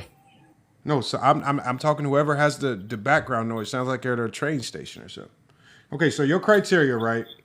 You have it summarized your criteria as championship dominance, winning titles while clearly being the best player in the NBA, not just on your team. Two-way greatness, must have been an all NBA and all defensive player the same season, proving complete impact. Hardware stacking, MVP, finals MVP, championships, and major accolades together get you a major boost. Cultural impact and showmanship, ability to captivate fans, elevate the league popularity, inspire the youth globally. Head-to-head greatness, record versus other elite players of your era matters. Losing to other stars in your prime counts against you. Franchise transformation. When you joined, did your team become a title contender or stay mediocre?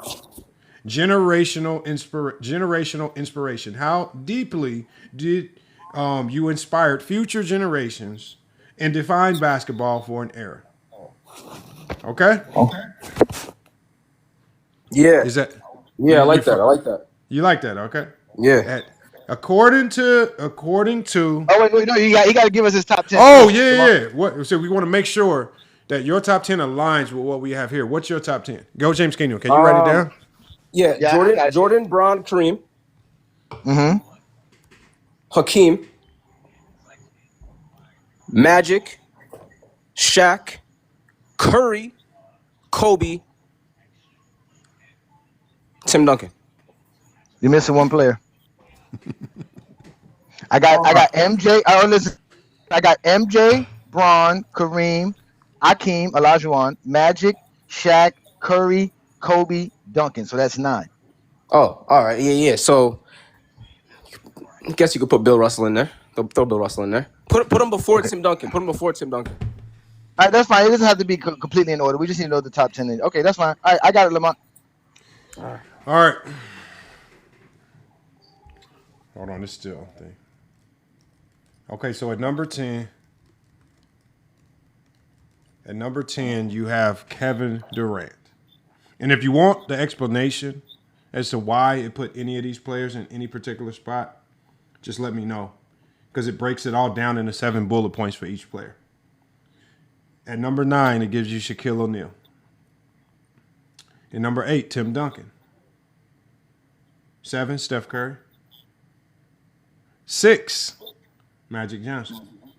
Yo, I'm good. Yo, where am I at? I'm good. At number 5, Kobe Bryant. At number 4, Michael Jordan. Yo, at number 3. I'm finna delete the app. At number 3, hold on. I'll tell you why it said Jordan at 4. You want me to read it? So wait, Lamont, give it to him. Finish the list first. Hold on, no, I'm gonna read it. It says championship. It says championship dominance, 6 titles, 6 Finals MVPs. It says but never faced elite parity after expansion diluted talent. 2-way greatness, defensive player of the year, and scoring champion the same season. Gives him a check there. It says hardware stack. Perfect 6 finals, but missed playoffs multiple years early. Showmanship, greatest marketing icon ever. Globalized the NBA. Head to head, lost repeatedly to Bird, Isaiah. I knew that was gonna fuck him up. I knew it. I should have took that out the. Okay. Okay, hold on. It says lost repeatedly to Bird, Isaiah, and other 80 stars in his prime athletic years. Franchise impact. Bulls stayed terrible until Pippen, Grant, and Phil Jackson arrived. Slow transformation. Inspiration. Defined 90s culture, sneakers, and competitiveness. It says penalized for slow team impact, early playoff failures, and weaker finals opposition. Kareem Abdul-Jabbar is your number 3. Number 2 for you is Bill Russell. And at number 1, Dream Does Sports. Your GOAT is LeBron James. Championship dominance. Let me read it, y'all. Let me read it. It says championship dominance, 4 titles, 10 finals, best player in the world for 15 plus years, 2-way greatness, all NBA, all defense, 5 times, elite rim protector, and playmaker in his prime, hardware stack, 4 MVPs, 4 finals MVPs, countless statistical milestones. Showmanship, global brand powerhouse, social leader in the face of modern basketball for 2 decades. Head-to-head, beat elite cores, Duncan, KD, Curry, Kawhi, Jokic in multiple eras. Franchise impact, turned every team, Cavs, Heat, Lakers, into contenders or champions within 2 seasons. Inspiration, inspired the player empowerment movement, longevity, culture, and global training evolution. Dominated longer against tougher opposition across more eras than anyone ever. It says by your framework, it says LeBron James is Dream Does Sports GOAT, not for just stats and longevity, but because he checks every box. Best player during title years, 2-way excellence, cultural leadership, franchise transformation across decades. And your GOAT is LeBron James. Unfortunately, I don't know why you put a lot of stuff in that I knew was going to ding Jordan. And so, again, you guys don't really think Jordan is the GOAT because these things are really your criteria. This is your real criteria. But but before anybody gets upset, again, everybody's criteria we bring up here, it gives us a different list. It is not generic. It is predicated on your criteria. Because we just had Plato give us his criteria the other day, and guess what? He had Bill Russell as his GOAT because he went straight to the most championships as the best player. Again, Dream does you want me to screenshot it and put it on the screen so people can see it? Yeah, you could do that, but like at least give me credit though. Like my top 10 is really my top 10 based on criteria for the most part. Like besides that's Kevin like, Durant, Kevin Durant's the only one that wasn't on your list. Yeah, like my shit's low key close. Like, so I don't know if I heard. So Akeem didn't make your top 10. I don't know if I heard right, but did ChatGPT said Michael Jordan missed the playoffs multiple years in his early career? No, he said that he lost. He said he lost in the playoffs. Okay. Now, but that was my criteria. I said that, but I low key knew because they were bad for a while, and I saw he had a negative record. Stop it. Because when I told you what it was going to happen, what did you tell me? I knew Jordan's going to be my GOAT. I got my criteria. I ain't no rookie. Guess what, rookie? You got to get the bags. You got to get the donuts. Now sit silent because we got other people here to talk because that was a great conversation by you. Thank you for being a good sport. But we got to move on to some other gentlemen here who are here to be impatient. Great job, Dream Dust. They're a great sport. Appreciate you for that one, though. We thank you for that one. But like we told you, man, LeBron's y'all GOAT, man. I don't understand why y'all don't even want to accept it, but it's all right. That's why we're here to clean up these streets. Big Assassin is LeBron, is Jordan your GOAT? Come on, bro. You already know that. Big Assassin. What's your criteria that helps you come to that conclusion? I'm gonna tell you. I don't do the criteria. I don't do the criterias and all that. What I do is how I judge it is simply off this. There's always somebody before you that you got to break those records. Let me give you an example. If you wanted to be the greatest home run hitter, you had to beat Hank Aaron. Didn't matter what era, you just had to fucking do it. You know what I'm saying? And whoever done it, that's how you crowned it. So when I'm speaking on basketball, Jordan, he took away from Kareem because he had more accolades, he averaged more points, he had more championships as the best player. So, you know what I'm saying? He cleared him. Now it's up to whoever else to clear what Jordan did. And LeBron James, unfortunately, just wasn't able to clear it. Can I what accolades did Jordan clear Kareem in other than scoring titles? More first team all defense, because Kareem ain't got but 3. But why is that? I don't know why is it. Because it wasn't created for his entire career. But who has the most in general? When was it created? What year was the all defensive team created? Can anybody ask? 1969. Okay, so when did Kareem come? 1970. Okay, then. So that's his whole fucking career. So that kills that shit. But he has more than Jordan, though. He has more than Jordan. No, he only has 3 first team all defensive. But he has 11 total. But he only has 3. Listen, like I said. That's not more accolades than Jordan, though. That doesn't mean he has more accolades than Jordan. You don't have the first team. You don't have the first team. You can't discount accolades. That's what you do. You can't discount accolades to give Jordan more accolades. Yes, I can. When they second team, they ain't first team. That means Jordan does exactly. He only had Jordan because he's from Chicago, man. That's his criteria. He don't have the first team. Hold on. But Big Assassin. I think the confusion second team is an accolade, sir. I can't even get past my first point. No, Big Assassin. You lying. No, Big Assassin. I think the confusion here is this: you're too grown to be lying. If you're gonna hand select the accolades, I get that, but don't say one player has more accolades, and then hand select which accolades you're gonna choose. Because accolades are only one. There's only one definition for accolades. They're accolades, whether it's first or second team. First team all defensive or second team all defensive. They're still accolades. So okay, well, you can value the second and third. I'm asking you. So what you can't do is you cannot say Jordan has more accolades, but then hand select that. Can because these are first teams. We don't give a fuck about the second place shit, bro. Either you're first or you're not. Okay, so what happens when you get no place? What happens when you got no place? Because Jordan got no place for some years, and Kareem got some. That's the point. You don't have no place. He did. Jordan had 5 seasons. He made no all defensive teams. When he wasn't making first team, he was making second. Shut the hell up. No, he wasn't. He has no second team all defensive selections. Big Assassin. Talking about in the Wizard years. No, we're talking about the 5 years that he played outside of the 9 years he was on the first team. He played. Remember, it's 6 years. So he has 6 seasons without him being on the all defensive team. Are you crazy? That's not crazy, sir. Are you crazy? Oh my God. Okay, hold on. Tell me your criteria. Hold on, when he got 9 Big Assassin. Hold on. 15 subtracted by 9 is 6, sir. That's 6, bro. He had 6 seasons without it. But he missed 2 seasons, right? Again, he doesn't have them. Kareem doesn't have that. He missed 2 seasons, right? Kareem has 11. So that's not 6 years. So Kareem has 6. So Kareem because has he wasn't 6 on the court. over 0 to Jordan, so he has more Okay, accolades anyway, there. bro. He ain't played with 13 full season, bro.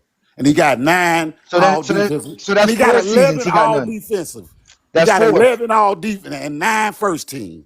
No, he doesn't have 11 all defensive teams, sir. Stop lying. He does Okay, not. how I just many see what he Jordan got said. then? How many He he only got? has the 9, so that means he has 4 seasons He without has it. 11. No, he does not. He has 11. No, he doesn't. He has Lamar. 11.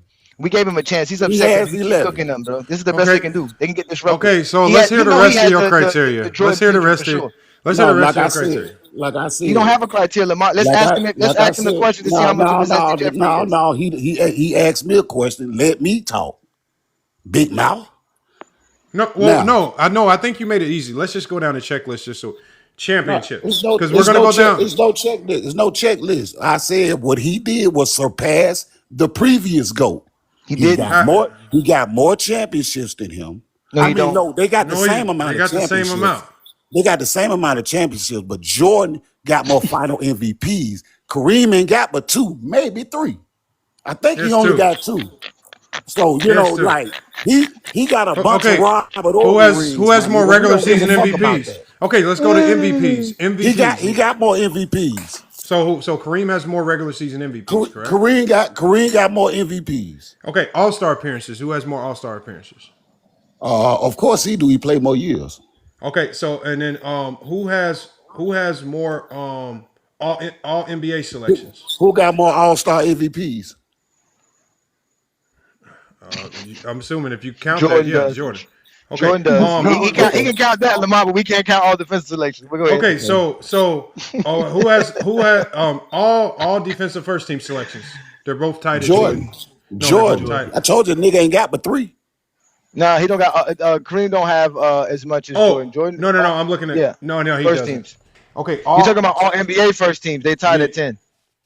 Yeah, that's what I just said. I said all NBA first teams. Yeah, they both tied at 10. Yeah, that's what I said. That's what I was talking about. Okay, all NBA first teams. Okay, no, I thought you said all defense. Because he wanted to separate first team from second, like other teams. So first teams they both have 10. Okay. So hold on. We go to overall all NBA selections. Who has more? Oh yeah, of course. Kareem has the Kareem got more overall. Yeah, of course. Okay. And defensive first team selections goes to Jordan 5 to 9. Scoring titles 10 to how many? Scoring titles goes to 10 to 2. Okay. But if you count the other titles, Kareem got 3 rebound. Kareem got 3 rebound titles, I believe. But Kareem has the rebounding and block titles. I don't think Jordan has either one of those. No. Jordan. No. How many block titles do he have? Okay, hold on. But big assassin. I'm just trying to go in order. Hold on, big assassin. Hold on. I'm just trying to go in order so we don't get all mixed up because you keep jumping. Kareem has 4 block titles. No, I don't even think he had 1. No, he got 4 block titles. He has 4 block titles. I'm looking at it. He has 1. He has 1 rebounding title and 2 scoring titles.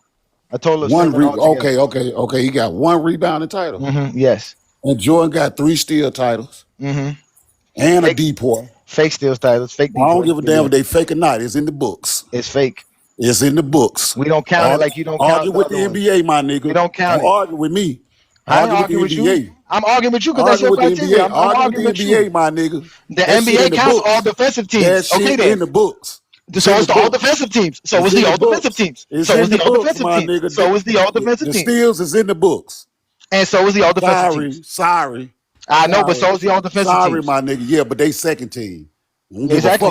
And they're fake steals. We don't give a fuck about that shit. And they're fake steals. Yeah, but hold on. Prove they fake. Hold on, but big assassin. I'm listening. You too grown to be a liar. You're good. Hold on, big assassin. My question to you is this right here.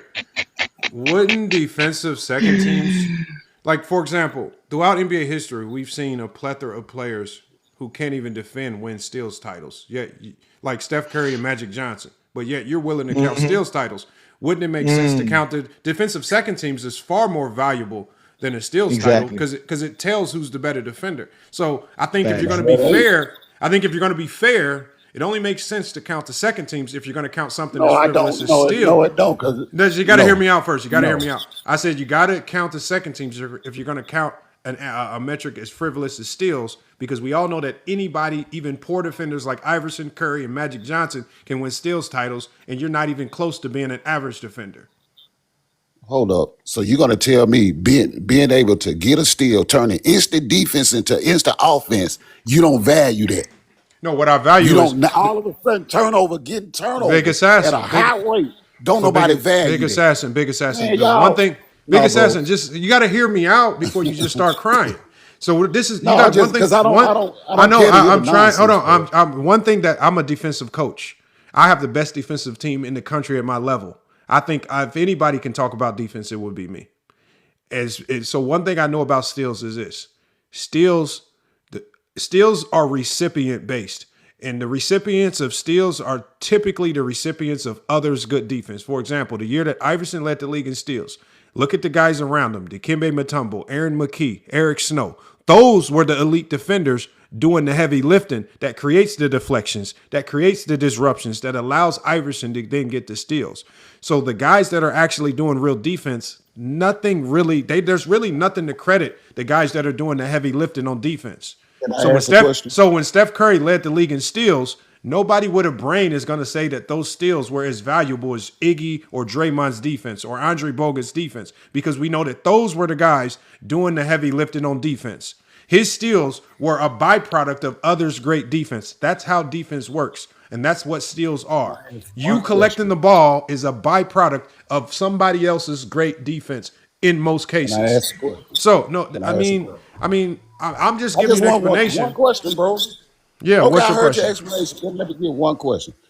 In 86, 87, when Jordan led the league in steals, what was these great defensive players that he had? I don't remember. Please, because I can run down the lineup if you want me to. Run it down. It was Charles Oakley. He's a great defender. Sam Vincent. He's a good defender, championship player. He's a championship guard.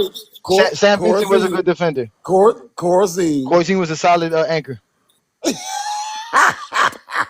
Hey, you know what? Y'all can have it, dog. But you're mad that we know these. He's mad that we know these players. He's mad that we know these players. We saw Chicago games. We ain't lie like you. We actually y'all sit up here and call. What man? Y'all come Let me ask you a question. So why did the Bulls have the number one defense? Let me hear what y'all got to say about this player. So why did the Bulls have the number one defense in 1988? Hold on. Hey, we talking about 86, 87. I know that. Those are the same players on the team. Hold on. Brad Sellers. Brad Sellers was 7 foot and lengthy. Yes, he was a solid defender and a great rebounder. Nigga averaged 5 fucking rebounds, nigga. Fuck is you talking about? He's a small forward, sir. He's still 7 feet. Sir, he is a small forward and he was a great rebounder. Why is Jordan averaging more rebounds than this nigga then? Because Jordan was also a great rebounder. Is there a problem with that? No, it's a big problem. It's a big problem when you. I mean, from what I understand, Jordan was a hustler on the boards. From what I can tell, Jordan was hitting the glass. Most definitely was. But what I'm saying is, this nigga 7 feet, and Jordan is leading the team in points, assists, steals, and blocks.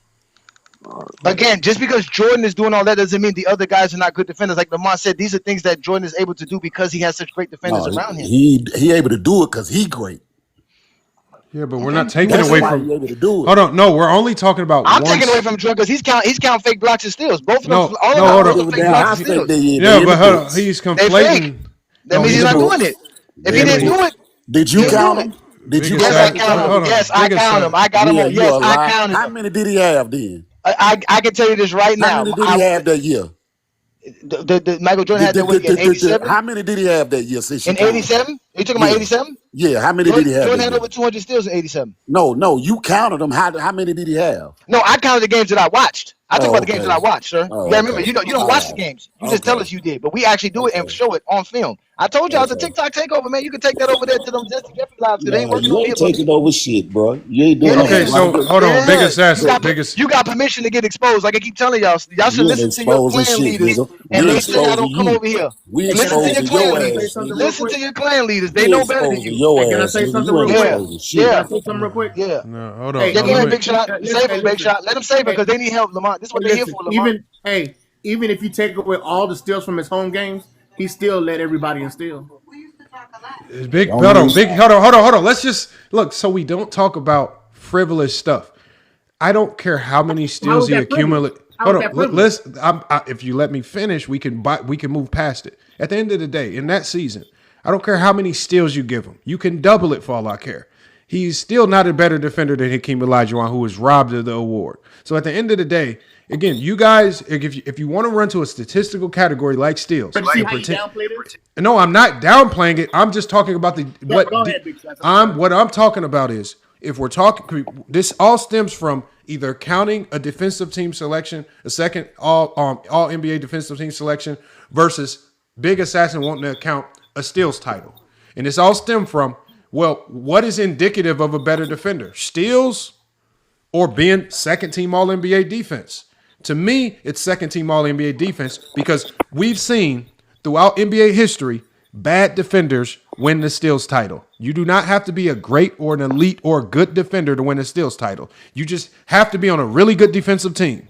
That's why Steph Curry, Iverson, Magic Johnson, all these guys who we know cannot defend, can win it. So what category is more of a truth teller of who is the better defensive player, steals or who makes the all defensive really team? Good at playing the passing lane. No, hold on. First of all, big shot. You see, this is the problem when y'all say stuff like that. It just tells me that y'all either never actually played. Like I played the way the game. I played about 5 years old. Okay, I get that y'all say y'all did all this stuff, but there's nobody who ever played organized basketball that's gonna say that your assignment on defense is to run around, sitting around, gambling and jumping in the passing lane, going for steals. That has never been good defense. If you affected, that's good. Hold on, Big Assassin. I mean, I guess if you want to say something low level like that, rock with it. But it's low level then because if I'm Big Assassin, please hold y'all. It's hard for me to just, especially on the defensive side of the basketball, it's hard for me to hear low level basketball talk on that side. Use the low level talk other places. You can bounce and leave all you want, but at the end of the day, y'all gotta stop. Y'all gotta stop lying. Like gambling and jumping, it's a bad attribute to have. It's an indicator of a bad defender. That's why Iverson was a bad defender. That's why Curry was a bad defender. Right? That's why you guys call it's one of the reasons why jumping and gambling in the passing lanes is a bad defensive attribute. I don't want a defender that's going to compromise my entire team defense by jumping. This is one of the reasons why Jordan got cooked by his man in 1988, the year he won DPOY every single night. He only held one player that he defended 25 plus minutes under 10 points. One of the reasons why his man would always score a whole bunch of points. We can see where your point you go. No, my whole point is this. In 1988, Jordan did not stop anybody. He did not play good defense on one player he only played good defense one game of that season against Terry Teagle. He held him to 8 points. Outside of that, everybody scored close to 19 points a game on him. Stars scored 25 points a game on him. This is facts. So let me ask you a question. His defense that season was indicative of Austin Reeves, and we don't ever give Austin Reeves any grace on the defensive end. And I can pull up the numbers game by game to show you. So again, jump into as many passing lanes as you want. All you're going to do is compromise your defense and give up a whole bunch of points. How do we know this? Go look at the numbers of his DPOY season, of who he defended game by game. Don't look at steals. Go look at who he defended. I want you to explain to me how Doc Rivers dropped a 29-point triple-double on him. Tell me how Dale Ellis dropped 70% shooting, 30 points on him. I want you to tell me how Craig Elo could drop 24 and then Gerald Wilkins 24. I want you to tell me how all these players on a night-in and night-out basis could drop all these massive games shooting well over 50% from the field on him in his DPOY season, yet you guys think because he was collecting steals, he was a great defender. It's not a hallmark of a great defender. Guys who get steals, it's just a byproduct of the great defenders around you. If you want to see the numbers, I can show you. Question. You guys don't know the game, bro. Bro, question FYF. When did LeBron become? What year did LeBron become your GOAT and why? I have Jordan as the GOAT. Oh, you do? Yeah. Next question. I thought you had LeBron this go the whole time. Unfortunately, I don't. Next question. Oh wow. Okay. Let's move on. Let's move on to what we're doing.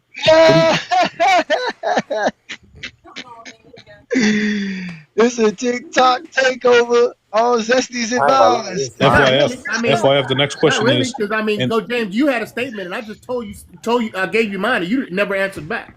What was that, sir? I'm listening. When you were talking about the steals, I said so. Even if you take all of his steals, he still led the league from his home games. How many steals was that to lead the league? Listen, you're the one complaining about the extra stats that they were. I'm just saying Jordan got fake steals. That's what I'm saying. Jordan got fake steals. Listen. So I'm telling you, even if you take them all his home game steals away, he still leads the league in steals. Again, what was that? What was that number then? Did you give it to me? I don't mind you telling me that. Did you feel that way? I never took away Jordan Steals titles. I don't take away Jordan. I didn't take away Jordan Steals titles. Listen, Big Shot. I don't have the he was the number, one. But my point is factual.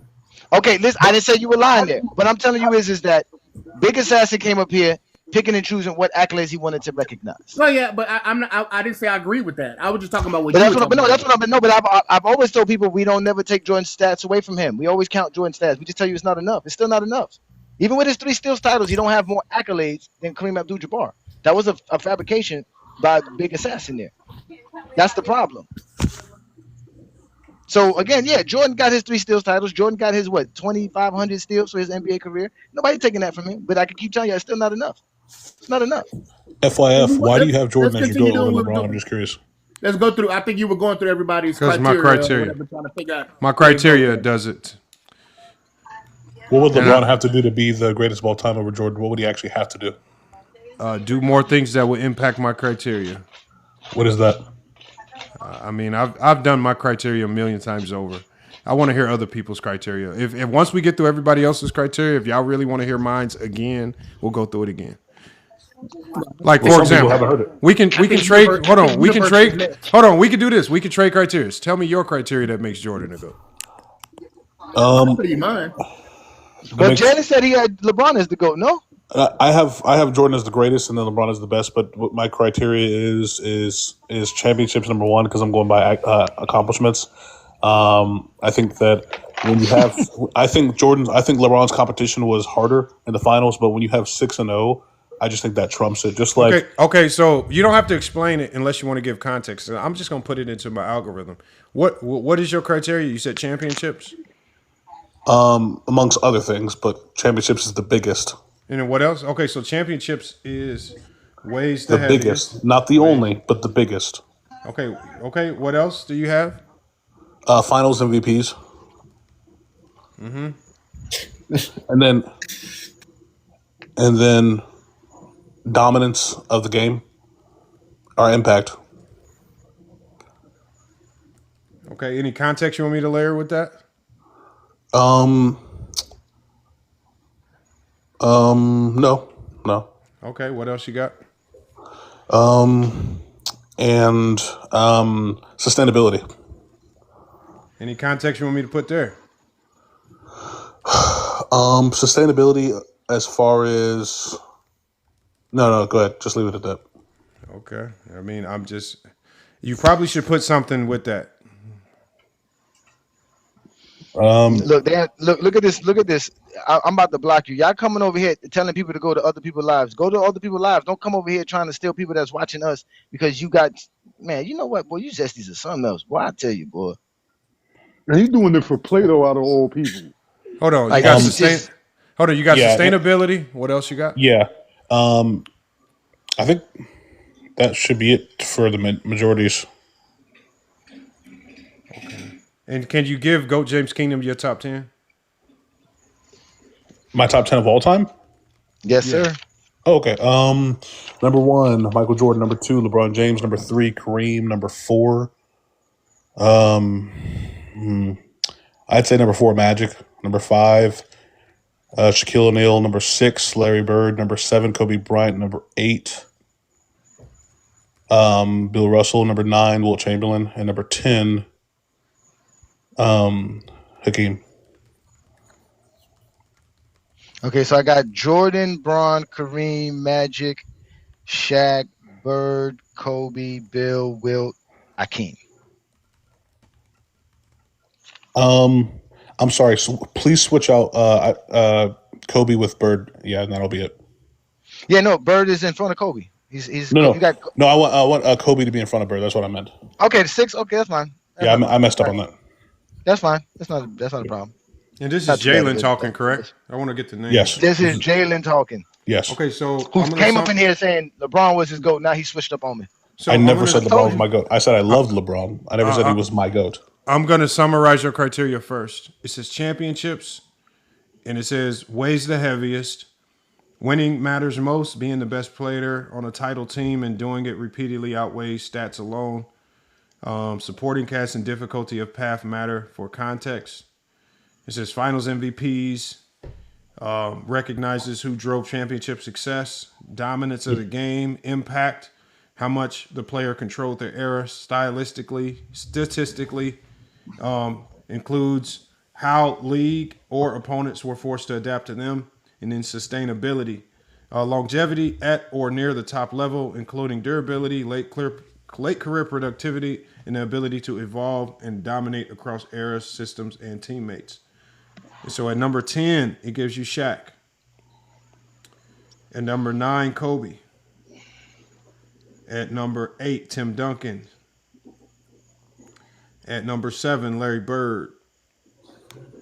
At number 6, Kareem Abdul-Jabbar. At number 5, Michael Jordan. At number 4, Magic Johnson. At number 3, Bill Russell. At number 2, Steph Curry. Wow. And I'll tell you why I put Steph here. It says four-time champion, one-time Finals MVP, two-time MVP, unanimous. Curry redefined basketball geometry. His shooting changed the game more than anyone since Wilt. Though he has fewer titles than Jordan or Russell, his combination of championships, impact, and sustained efficiency into his mid-30s give him a major push. He's the offensive system, not just a player. And at number 1, you have LeBron James. It says under Jalen's criteria, LeBron edges everyone. Championships context. His 4 rings came in three different franchises as the undisputed number 1. Each title run required overcoming elite teams. Finals MVPs. Every championship he won, he was clearly the best player. Even in finals losses, he would often led both teams in points, rebounds, and assists. Dominance and impact controlled 2 decades of NBA basketball, from Miami Heat super team era to the modern load management era as both scorer and playmaker. And sustainability. The longest sustained prime in NBA history, all NBA level play from 2005 to 2025 with 20 straight seasons of elite production, no major decline, and breaking every major record, longevity record. LeBron's unmatched combination of title, leadership, MVP hardware, all-time statistical dominance, and a 2-decade relevance under the heaviest weights of championships secures his place as the definitive GOAT under this system. Okay, well, a couple things. I don't agree with the list per se, but I literally said that my biggest criteria was finals and then finals MVPs. So by that saying, Bill Russell should be first on that list. You said on that list. Hold on. What you told me was what I typed in was championships weigh the heaviest. Yes, and then finals MVPs weigh the next heaviest. Okay, so by that criteria, according to the system, it gave championships, it weighted it at 35%. It gave finals MVPs 20%. It gave dominance of the game 20%, and it gave sustainability 25%. So in this criteria, it still gave finals MVPs the second highest weight and championships the highest weight. This is no. Sustainability was the second highest weight, 25%. You just said finals MVPs was 20%. Oh yeah. So you want me to change that? Yeah, but as far as I think, it's not even finals MVPs isn't even 20%. It's up there with around 30, close to 30. Okay, so finals MVPs should be what percentage? Around 30 to 35%. Around 30 to 35%. And is there anything that should be lower? Read the last four. The last four. How's that? Your criteria was championships, finals MVPs, dominance of the game, and sustainability. Sustainability should be around 15%. Okay, and then redo. Okay, so I'm gonna have it redo. Then redo. Championship should be around 50, in my opinion. 50 to 60, in my opinion. Okay, so championship should be around 50 to 60. Hold on, let me type that in. Yeah. Okay, and titles around 50 to 60%. All And right, then it probably should give Bill Russell at the top, and then we'll find out. We'll find out yep. here. So it says championships 50 for 60%, finals MVPs 30 to 35%, sustainability. Yep. So this is the version 2 of your criteria. And so what it does is it has Shaq, Kobe, Bird, Duncan, Kareem, Jordan still at 5, Magic at 4, Bill Russell at 3, still has Steph Curry at 2, and LeBron James at 1. So it says, so LeBron James with championships at 50 to 60%, on 4 titles in 3 cities, all is the top option. Finals MVPs at 35%, every championship he won. He was the clear best player, even in losses. He dominated finals to an unprecedented statistical level. Sustainability now at 15%, 21 years of elite play, still producing. It says the clincher. Even in this new system, it says the clincher. Unlike Jordan, LeBron's finals losses came largely against superior super teams, yet consistently kept weaker rosters in contention. Every championship he won required carrying an entire organization to historic levels. Under Jalen's formula, LeBron's balance of championship leadership and finals dominance, plus endurance, secures him as the definitive GOAT. That doesn't make sense for my criteria to match up with that because Bill Russell's still not in the top 3, which makes no sense. Bill Russell's 3. Hold on. Why is he getting? Hold on. Why is he getting? Hold on. Bill Russell, Bob, I'll come to you next. Bill Russell is now 3 with this criteria. I just said that. Okay. So I forgot that. So even with that being said, it seems like it doesn't make sense because they're still holding the context of Jalen. You can literally ask it any question. What question do you want me to ask it? It's holding the hardship of the finals very close to the finals itself as winning ship. To the finals itself, okay? Yes, which is not what I want because I don't believe that. Is not what I want. Chips are the most important thing, period. Jalen says the amount of chips is what you're trying to say. The amount, not just chips. The amount of chips is the most important thing. He's trying to say the amount of chips is the most important thing. Yes. Most important.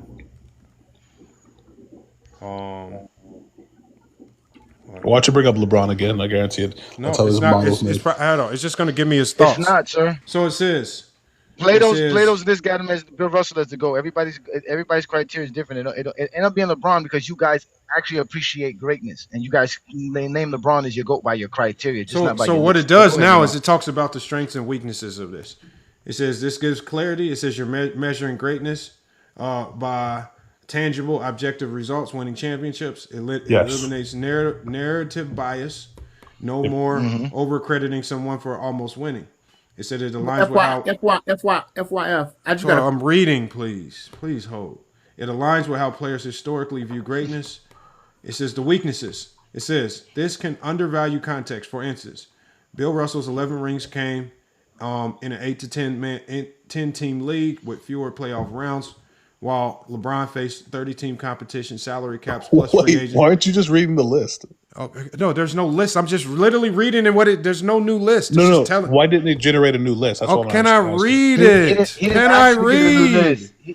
He put in what you asked it. You asked it why didn't it value that? And it's telling you. It says it can over reward role players on dynasties if not balanced by finals MVPs, leadership weight, which is why Jalen keeps that smaller secondary metric.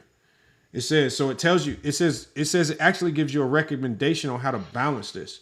It says you should treat titles as absolute, right? They define tiers, then use finals MVPs and sustainability to order players within those tiers. It says, so Russell 11 stays top tier for most titles. Jordan 6 stays elite for most titles. LeBron's 4 climbs higher due to unmatched finals due to unmatched dominance. And then it says it just gives a quote: winning first, finals performance next, longevity last. So it says, if you like, I can rebuild a top 10 with this new Yes, logic. please rebuild the top 10 with that. Yes. And it seems like it's really biasing LeBron. Can I Which ask is my weird. question? Can I ask my question? Yeah, go ahead and ask your question. Go ahead, but listen, and then we gotta keep money flying after. FYF, you literally just said in that reading that it said that LeBron James faced super teams in his finals. He only did that in two out of the 6 years he lost. Did he face super teams in the finals? Yes or no? 2 out of the 6 years he lost. Did he face you're making super? It seem like he did. That's not me. ChatGPT said this. You act like he didn't. All I'm saying, it did not say he faced them. All it said was he faced super teams in the finals. Did he face super teams in the finals? Yes or no? Yes. That's all we need to know. I mean, everything's not a counting ranking. Not every year. 2011 definitely wasn't a super team. It wasn't about if he did it every year. Okay, so your new ranking with this criteria. So it says GOAT ranking, Jalen's criteria, that calls this your final form criteria. All right. Mm-hmm. It has Shaq at 10, Kobe at 9, Bird at 8, Duncan at 7, Kareem at 6. Steph is now dropped to 5. Bill Russell is now dropped to 4. Magic is at 3. Jordan is now at 2, but LeBron is still at 1. And that's the problem with that. Yeah, this is becoming biased because of two things. If I said make finals first and finals MVP second, and that's the majority percentage, I'll read why. That way we can figure out what's going on. Something's going haywire because what you're doing is you're trying to get an intended output, and that output ain't looking right. So I'm showing that it's biased. So we just need to ask it. Why is Jordan not number 1? Because that's what you want. No. Do this, Lamont. Rank. Lamont, tell him to rank championships by the most championships. Rank the MVPs, finals MVPs by the most finals MVPs. That's how it should be. New top 10. That's how it should be. Okay. That's not what you said. But that's not what you said. So you got to be very precise. Okay, that makes sense because hold on. What do you say, Go James? What do you say? Say to value championships as the most championships. The most. It gives it the most weight. Whoever holds the most championships holds the most weight, no matter what. No context needed. Exactly. Second, finals MVPs, the most finals MVPs. He wants to see if he can make Bill Russell the GOAT like Plato did last week or 2 weeks ago. Because it seems like if I said specifically, hey, the percentage should be 50, then that means then it should automatically have Jordan over LeBron because he has more championships. This chat GPT has logic. It understands that you're not just trying to narrow it down. So with that but criteria, since you are narrowing it down, it's gonna make fun of you. So we've done another form of his criteria, so we can get an intended result.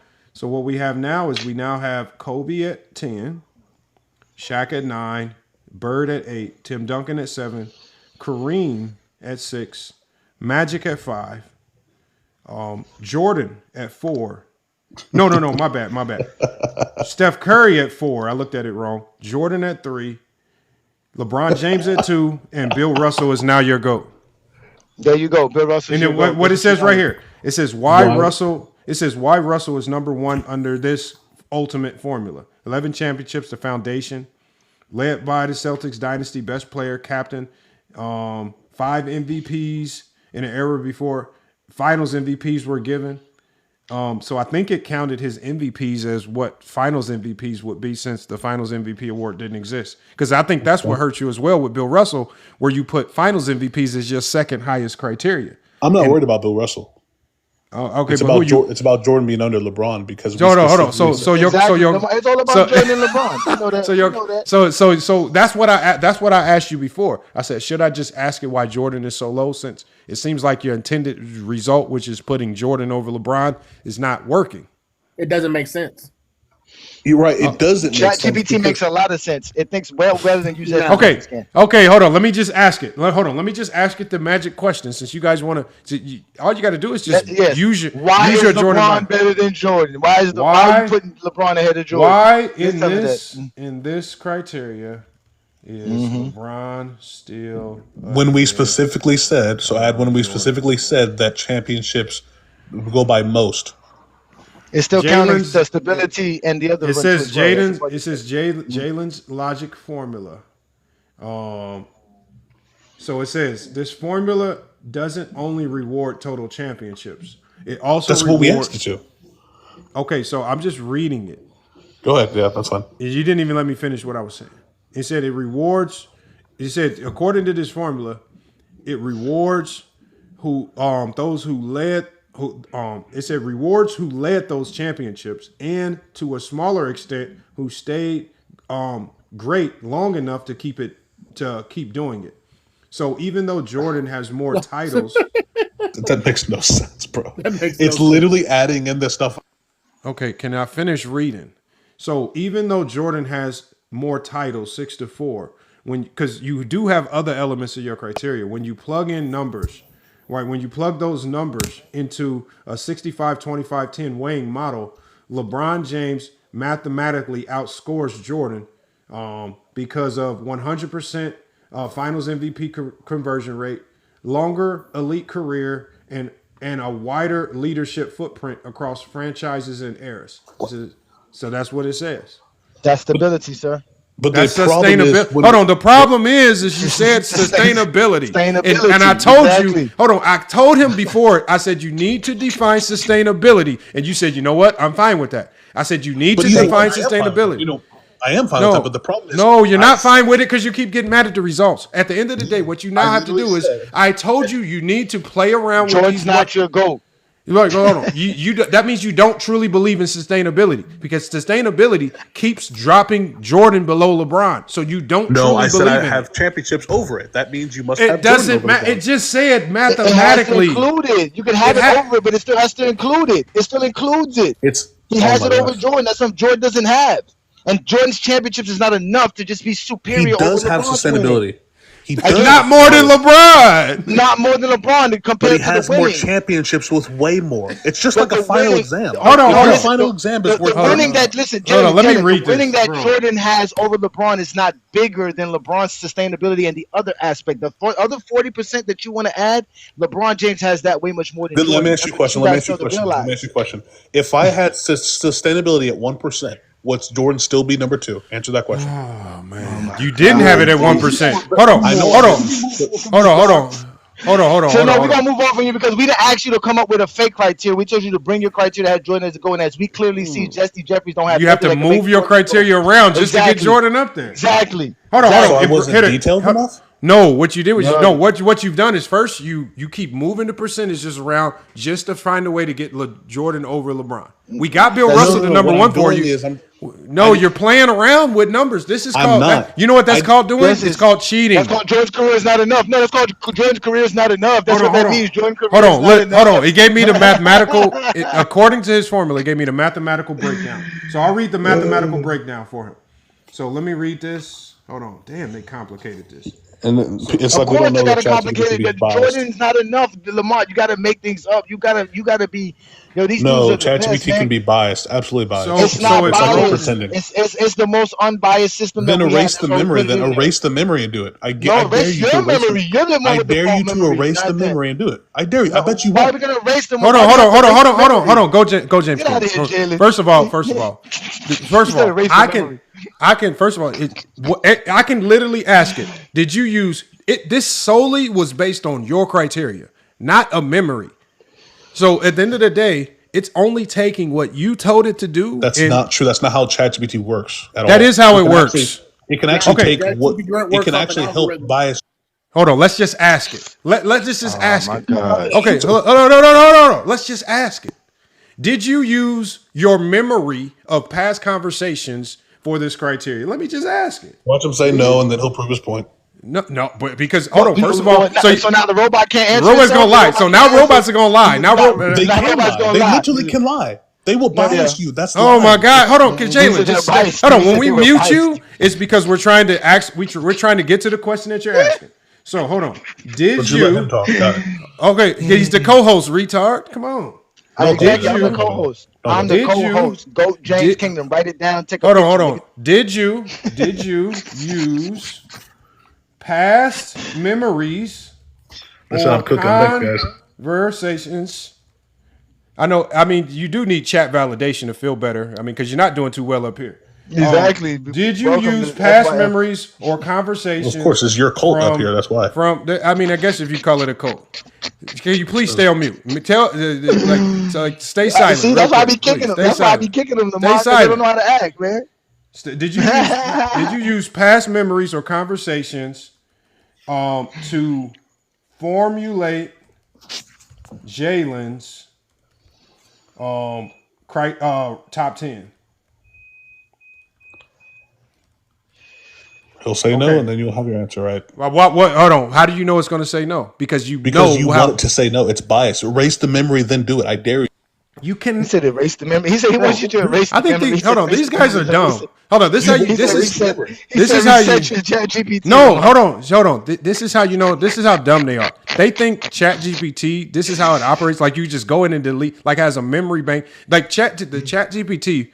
The only version that works off a memory function is the free version. The free version works off stored data because it doesn't have the ability to search the internet.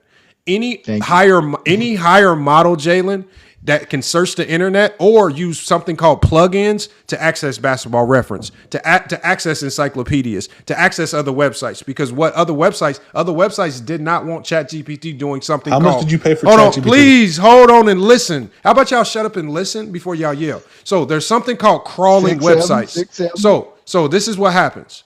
The other websites did not want ChatGPT doing something called crawling their website. So what they did was they created something called plugins. It's only a different topic because you don't understand. You started talking about ChatGPT and the algorithm and the science behind it, yet you don't know what's going on. I am in the computer engineering. So first of all, if you're dumb enough to say it's about erasing a memory if you've even had ChatGPT, you can only do that on the free version. Then that's why you need to just stop talking. I've done it with the $20 version. Okay, so hold on. Let me read what it says. He said erase the memory. We're not erasing no memory. We're not doing none of that. It's not my fault. Jordan's not your GOAT and his career's not enough. Okay, so hold on. They just trying to create confusion. So it says right here. It says exactly. We let another Sexy Jeffrey up after this. Let's do my criteria. It says Jalen's top 10 is exactly what happens when a man who averaged career 14 points a game starts building a GOAT list like he's in an AAU barbershop instead of ESPN studios. Like at the end of the day, bro, it's just gonna roast you.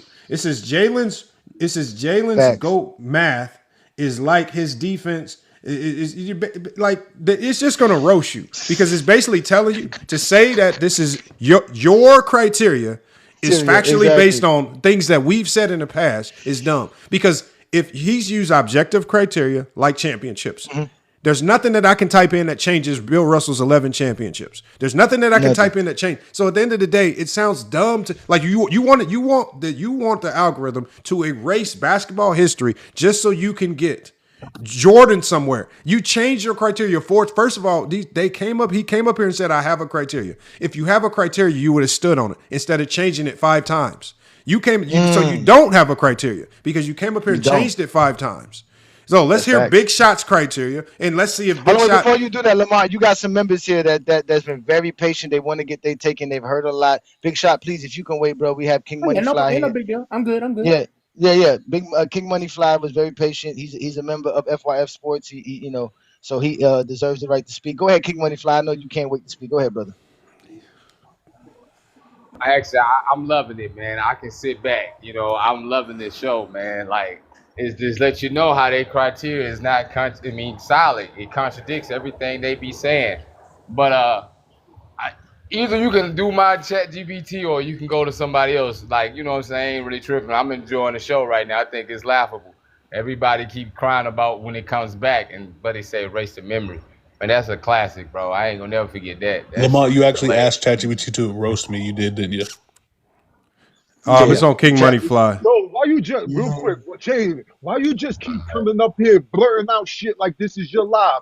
I've been over here almost damn near an Shut hour up, and dude. haven't Shut said up. nothing. Shut up.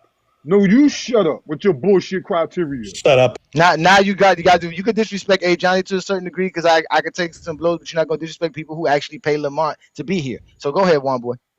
Nah, he good. Nah, he good, man. I just wanted the dudes that's always coming up here just being mad rude. You got kicked off because of your bullshit criteria and you couldn't shut up. This ain't your live. You a guest. You ain't gonna do this at nobody's house. Be disrespectful because you're gonna get kicked out or punched on. So cut. Don't do that when you come here. What? Again, yeah, we got subscribers, ladies and gentlemen. Y'all call them a cult, whatever you want to. We're real content creators. Lamont has been doing this for a long time. You guys need to follow us on all other platforms. This is the TikTok takeover by FYF and GJK. Y'all have been talking lies well too long on TikTok. Now we come to destroy all of it. And it's going to be recorded and put on YouTube for over 100, but it's really 200,000, right? Lamont, 200,000 subscribers between both of our channels. Oh yeah, well over. And so we just gonna have some fun with you, Zesty Jeffries, because you got two choices when you come up here. You talk basketball or you get exposed. It's really your choice. And real quick, Lamont, hey Johnny, none of these Jordan fans up here have the film in their criteria.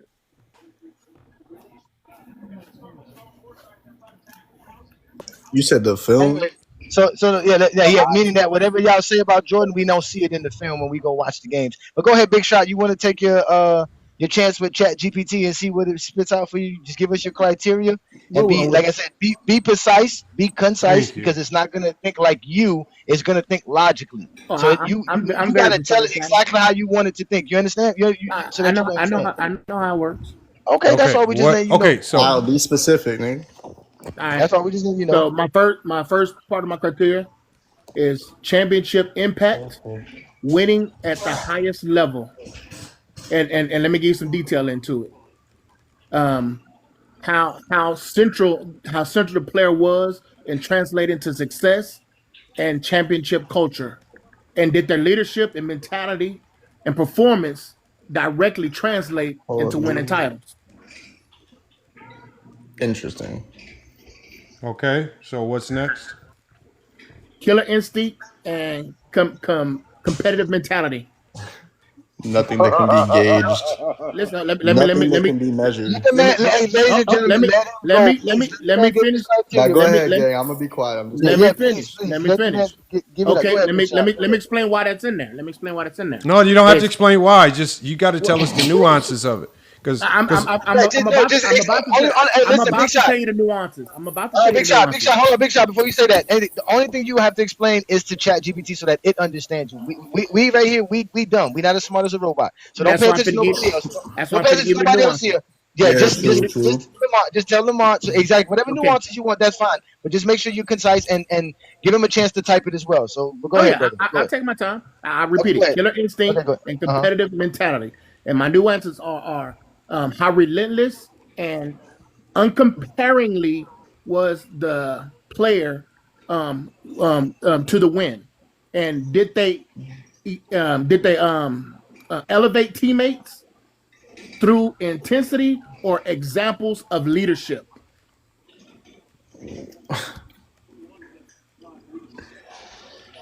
Okay.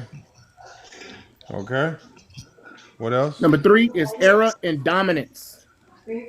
My nuances is, did they clearly dominate their era and define an entire decade? Were the standards what the standards measured by? Huh? All right. Number 4, two-way greatness, where they impacted on both sides of the ball on the floor in their championship runs. On both ends in title runs? Yep. Okay. The next one is skill mastery and basketball IQ. My nuance is, could they adapt their game, read defenses, and make winning plays under pressure?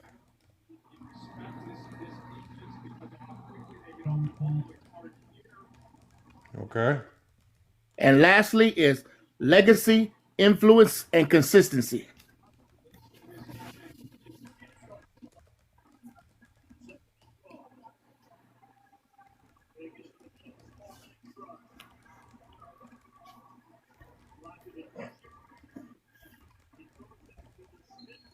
All right. What is your top 10? Can you see it? Or I'm going to read it out to you. Just read You it. probably Just can't read see it. it. All right. Number 1 is Michael Jordan. Number 2 is Kobe Bryant. Number 3 is Magic Johnson. Number 4 is Tim Duncan. Number 5 is LeBron James. Number 6 is Kareem. Number 7 is Hakeem. 8 is Bird. 9 is Curry. And 10 is Shaq.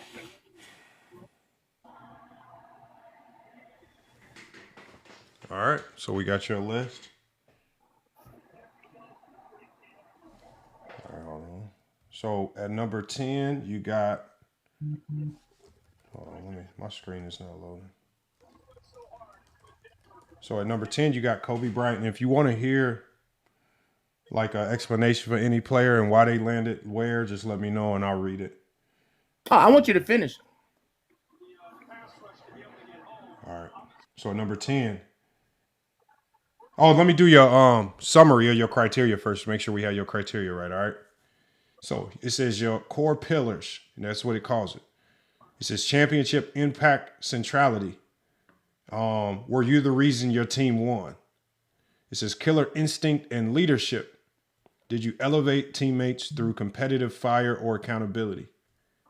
Era dominance and definition. Did you define a decade and force the league to adapt to you? Two-way greatness. Did you control both ends of the floor during title runs? Skill, mastery, and IQ. Could you adapt and win through intelligence, not just talent? And then legacy, influence, and consistency. Did your impact last and inspire generations? Does that sound about right? No, because you literally changed half of my No, it just summarized it. I can No, but that's like your skill and mastery. That is not what I said. Okay, so did you say legacy, influence, and consistency, correct?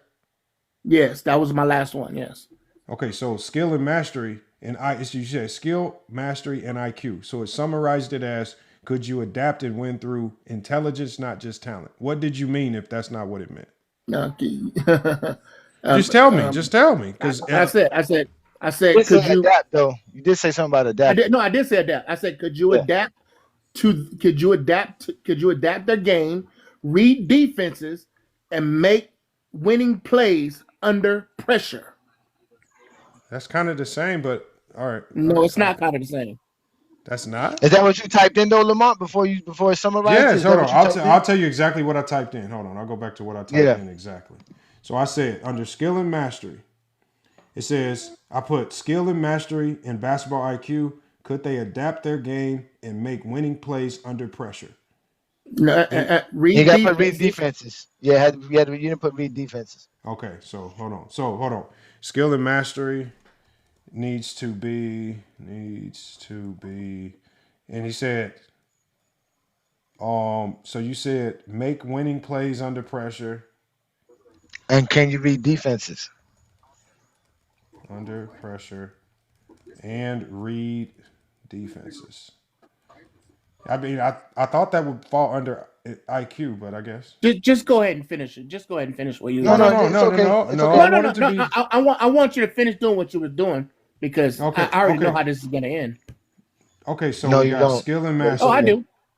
I'm sure. So we got skill and mastery. So Big Shot, if it doesn't go exactly how you think it might go, what is your response going to be? Oh, I'm gonna wait till he finishes till I speak. I want him to finish. Yeah, maybe it's not how it's supposed to be. It had Kobe 10th. Okay, so I'll read the criteria again. So skill and mastery, it now says how consistently you could. If I just going to read the list. Okay, I want your criteria to be right because if it's not right, just go ahead and read the list. I am. You got to hold. This is how we do it. We read your criteria. So it says skill and mastery. How consistently could you make winning plays under pressure?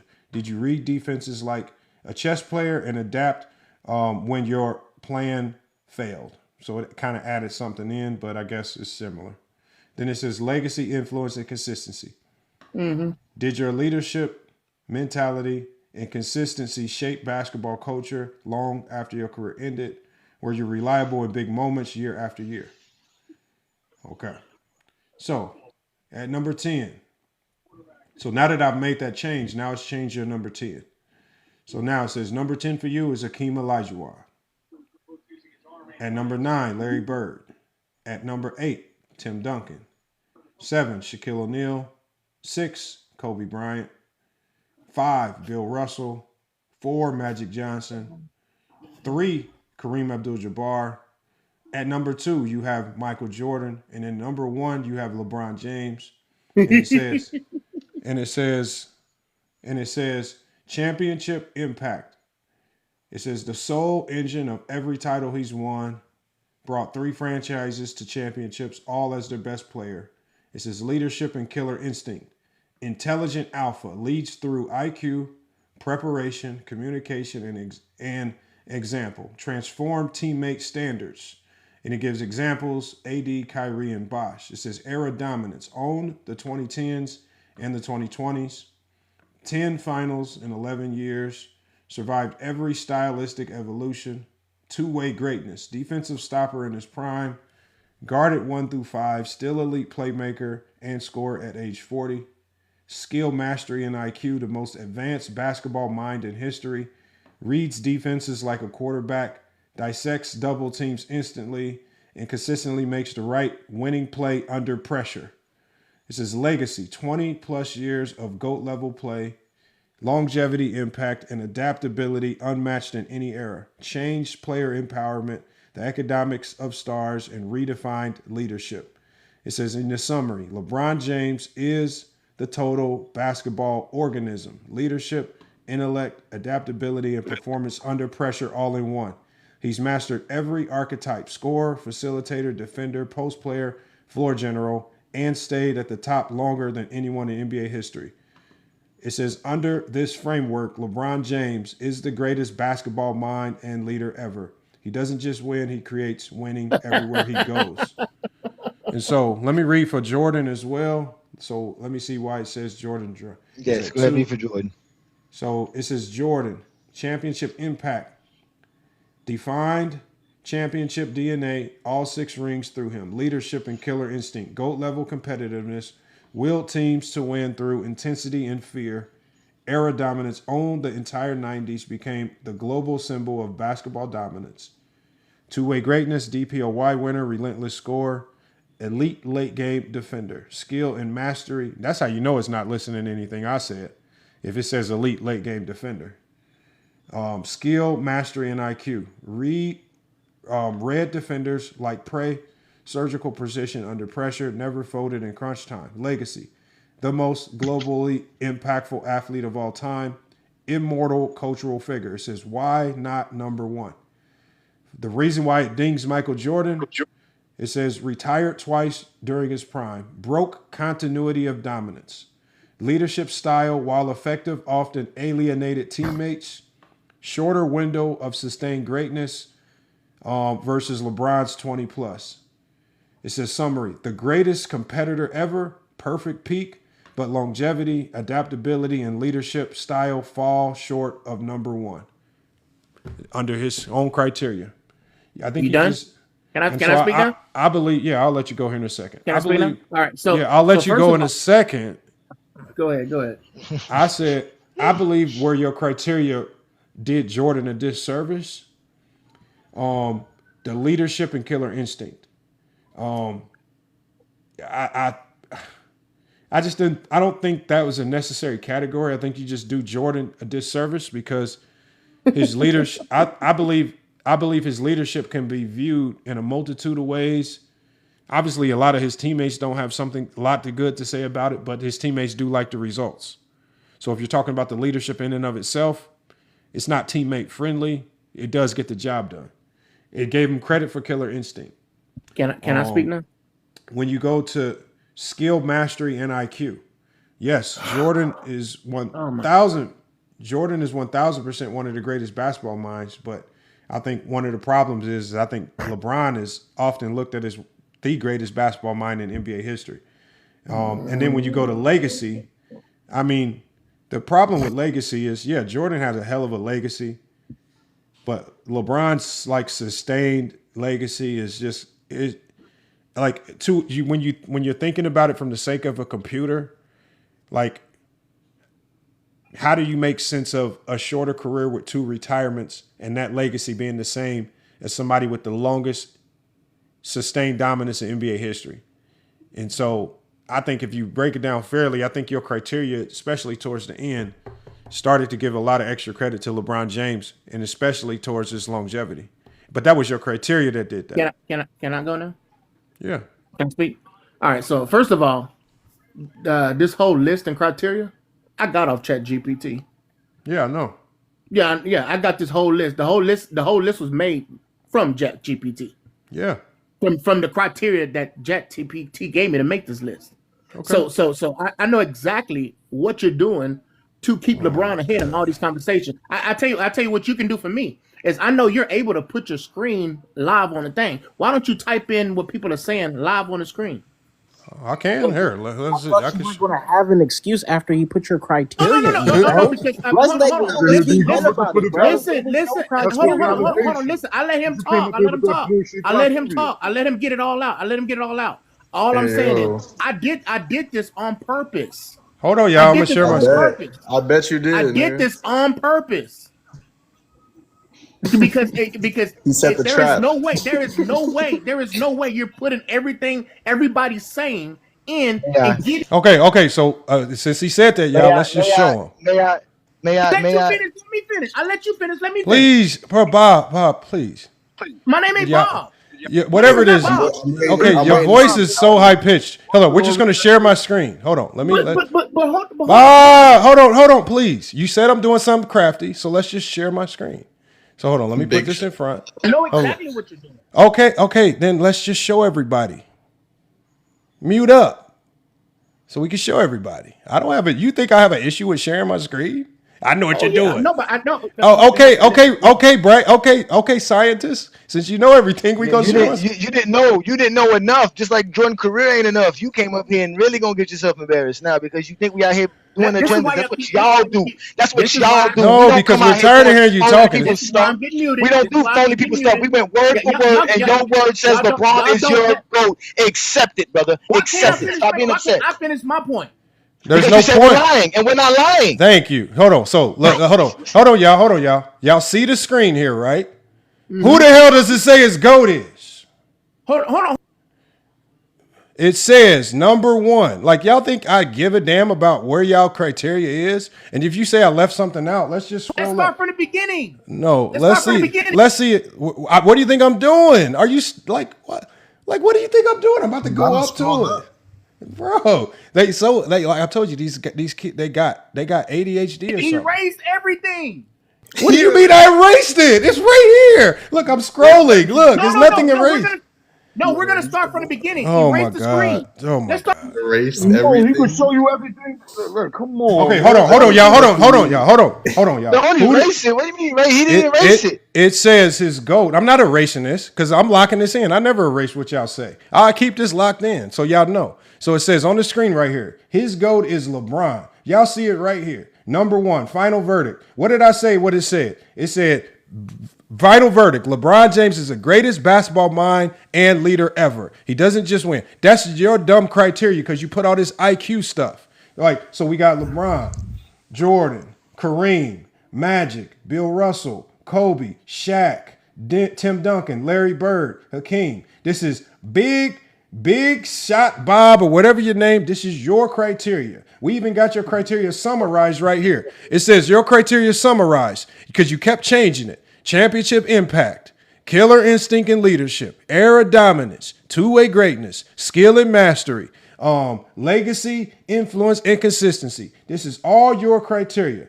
It says right here, this system values players who command winning, who led through presence, mind, and mastery. It's not about who's the flashiest or the hottest for 5 years. It's about who control outcomes through intelligence, dominance, and longevity. As soon as you put the word IQ into this, it gave LeBron James significant credit. It gave it. I'm just showing you. This is your criteria. This is your criteria. Big shot, whatever your name, Bob. This is your criteria. Y'all always think that we have to finesse this. I'm showing you what your crazy criteria came to. It came to this. This is what it came to. And it came to LeBron James being your GOAT. Why do y'all get mad at me? Because LeBron is y'all GOAT. Now, we can ask any questions. Do y'all want me to ask any questions? So now this screen is being shared. We can ask, since y'all think I'm doing something deceptive behind the scenes, you can see exactly what I type in. Let me move this up. No, Lamar, before you do that, this is the funny thing. First, this doesn't mean anything. But now they want you to prove this. This is what they always be doing. And again, this is, ladies and gentlemen, we do this for content purposes. This is supposed to be fun.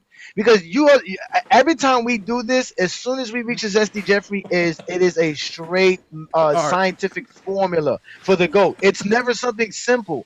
It never really is. And then when they do make something simple, Jordan's still not their GOAT, because the ChatGPT that Lamar uses actually thinks logically. It doesn't just repeat narratives. It doesn't just run to the first thing that pops up on the Google feed and say, "Oh, that's what the truth is." It actually does research. It knows what it's looking for. Does anybody up here have a brain? Because if anybody up here has a brain, all you have to do is give simple criteria. I promise you, it's not that hard to make Jordan the GOAT.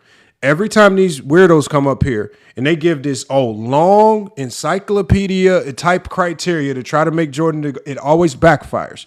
If you want to make Jordan a GOAT, I'm just giving y'all a word of advice. Just keep it simple. It's not that hard.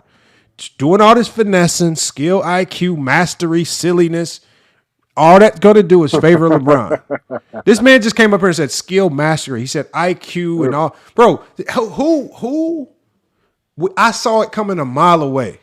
Once he started implementing IQ and all that leadership stuff, it's just going to go LeBron's way. Like, the leadership is not going like nobody thinks of it's not supposed to, because the ChatGPT is supposed to be a Zesty Jeffrey. It's supposed to believe Jordan's leadership somehow willed his team to 6 championships, and LeBron choked and couldn't lead his team nowhere, and he was needing help from Dwayne Wade. And ChatGPT doesn't think like that. Bro, that's what they don't get. Like, I don't know if he went to 2K and got 2K categories or something, but bro, y'all just need to keep this simple, man. That man said skill and mastery. He said this is another thing. You can't go use your ChatGPT and with Lamar's ChatGPT again unless you're paying for the highest paid version of it that it is able to think. Then you would know that it's different. Trust me, I have a ChatGPT. It's different. I don't pay what Lamar pays for it, but trust me, it's different. It's a different thing. There's a different search engine. That's like there's nothing else to describe. Wasn't Can I comment on that too? Wasn't Mahari the only one that gave a criteria that made Jordan his GOAT? Him and CJ. That's it. We didn't have hundreds. That's because they kept it simple. They kept it simple. It's not that hard. All these people that try when you try to finesse and cheat and lie to beat the system, like the last 2 people, that's when you get obscure results. Not that hard. Hold on. Shot too. All right, I'm sorry. My fault. Does anybody have a brain up here that just wants to show him how simple it is? Go. I couldn't, bro. Brown a goat enough. Let me go, FYF. He said Sports Fluent says we be lying. No? Sports Fluent be lying. We know that. Source Fluent wants to run around like a 17-year-old and stitching other people's TikTok content. I'm not about to. I'm about a 65-year-old man trying to stitch people's content. Man, stop it, man. We've seen other people's criteria that didn't have LeBron as the GOAT. The problem is that majority of the Zesty Jeffries be having LeBron as the GOAT, because the things that they be trying to make Jordan the GOAT at and also keep Kobe in there. Because remember, he tried to make Kobe number 2. And that's what he don't understand. With all those things that make Kobe great makes LeBron great. So that's what they don't understand. So now you're making LeBron is basically Kobe and Mike put together. He said you can't. He said you share your screen and prove it. It's right here. And then it's like we asked them 4 different times. Is this exactly what you're saying? And what are you going to say when it don't go? I even reworded it. I went and reworded it for him to make it better, bro. Literally. And he said, bro, just type it in, bro. It's fine. Just search it up, bro. Like, come on. It's fine. Listen, we're not here to prove nothing to Zesty Jeffries, because they can't prove to us Jordan's the GOAT. That's the real problem. With all that he said, none of that proves Jordan the GOAT. How do you measure all of this? How do you, Lamar, go back up, go to the criteria summarization again. Let's go to the summary again.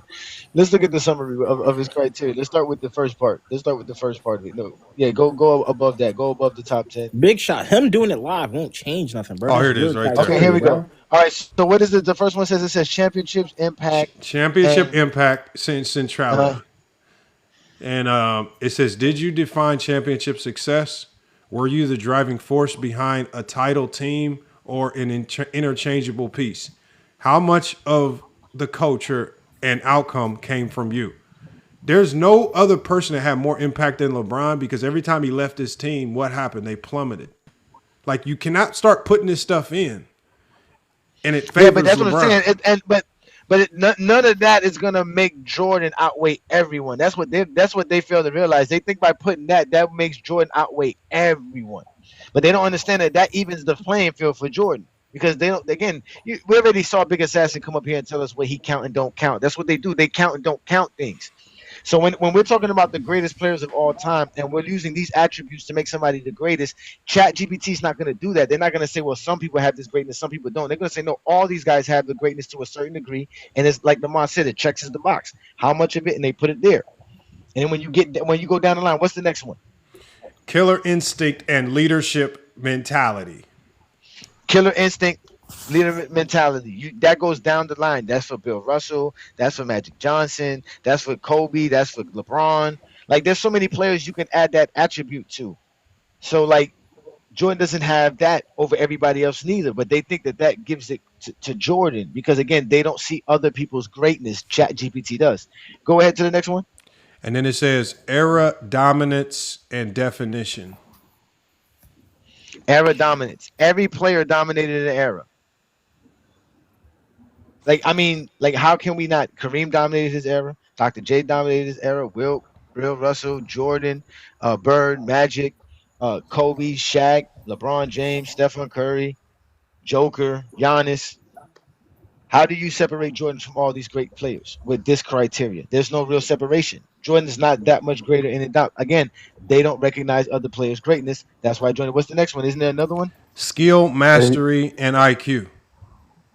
Jordan, we're talking skill, knock down everybody from the 1900s. That just took Jordan right out of it because ChatGPT sees it that way. ChatGPT sees it that way. ChatGPT does not look at nobody who played in the 1900s and say they're more skilled than players of today. So you just knocked Jordan down. The next one is legacy.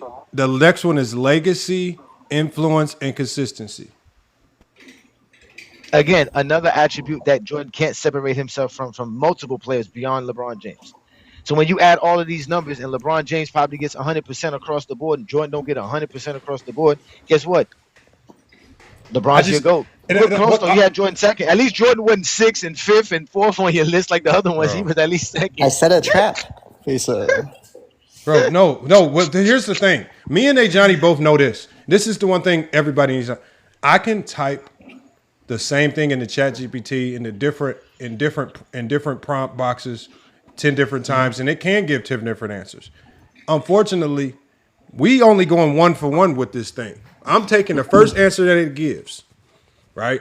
And the first answer that it gave was based on his criteria. And I tried to tell these guys to put as much nuance as possible in it, as much. But what do? They never put nuance. They always try to, remember what the other guy before him said. He even called himself, he said, man, that might hurt Jordan. I don't want to say that. That might hurt Jordan. So you're only thinking about what criteria do I put in here to boost Jordan. That's how you're screwing your list up. Think about the entire basketball landscape. Do not focus on one player or you're going to get screwed up results. Keep telling y'all that. I know. Yo, just do what you like to do. Do you mind going back on the ChatGPT, John, and scroll up? I guess at the beginning, people aren't satisfied in the comments. I don't care if you do or not. Somebody, no. If they any more requests, here, hold on. This is what we're gonna do for our requests. This is what we're gonna do for our requests right here. If you want to request, you either sub up to the channel. If you want to request anything specific in ChatGPT, you sub up to the channel or you donate to the PayPal. Because that's what we do here. If you got a special request. You know, they suffer from the, what's it called? You said the Jordan, what's it called? What you called it again? What was the the title of the show again? Because that's what really sparked everything. Was that one right there? That conversation right there. Oh, the prompt. Let me put Or my the prompt back losers up. That would have made me change my JDS. whole screen trying to do this, man. Yo, no. I was gonna ask how we get on the. JDS. I just got here a little bit, so how we get on the Chat GPT Oh man, look like at my we get people like this. question I and keep answer? telling y'all this is fun. Well, this is the thing. We what we do is we take your criteria and we put it into Chat GPT, which basically takes your criteria and gives you a top 10 list Maybe based I'll off move of the what you pieces tell up. it to You give it. didn't show the whole So screen. yeah. But So we how much is this? Just like a little cool little talking point, or are we actually holding weight to Chat GPT? Not really, I'm bro. People no just have criterias and nobody can agree on something, so we went to Chat GPT at that No, point. no, no. the thing. What ChatGPT does, like people in the chat and like these Jordan fans, what they like to do is they like to pretend that they can that they can retain as much basketball information as a computer. I don't pretend. Like I know that ChatGPT can recall and put together information much quicker than me. There's a lot of stuff that I forgot. Obviously, we as fans we have biases. I understand that it's an aid. Now, does it provide the end all be all answers to everything? No. But is it a really good aid? Hell yeah, it's a damn good aid. Yeah. I just don't pretend that it's not a good aid. These guys like they want ChatGPT to be the end all be all. It's just an aid to point you in the right direction. That's all it is. It's just a tool, man. It's just a tool to show how some of these dudes can't talk basketball. Because they always try to Yeah. tell us who their GOAT is. They like to compare players. They like to give us rankings. But at the end of the day, their criteria never really matches with what they always how they rank players. So, in ChatGPT is biased. I mean, is unbiased. Like Lamar said, it's completely objective. It's just going to take what you tell it to do. Just like Sports Fluent said exactly. If you tell it to do something, it's going to do it. So when you tell it your criteria and it spits out that top 10, that's because you told it by the criteria that you think is going to give you the top 10 you want. But in reality, a lot of the stuff that y'all be thinking it doesn't apply to the player that you want to put it up there with, especially for those who have Kobe and Mike in their top 5, because the things that make Mike great will make LeBron great, and the things that make Kobe great will make LeBron great.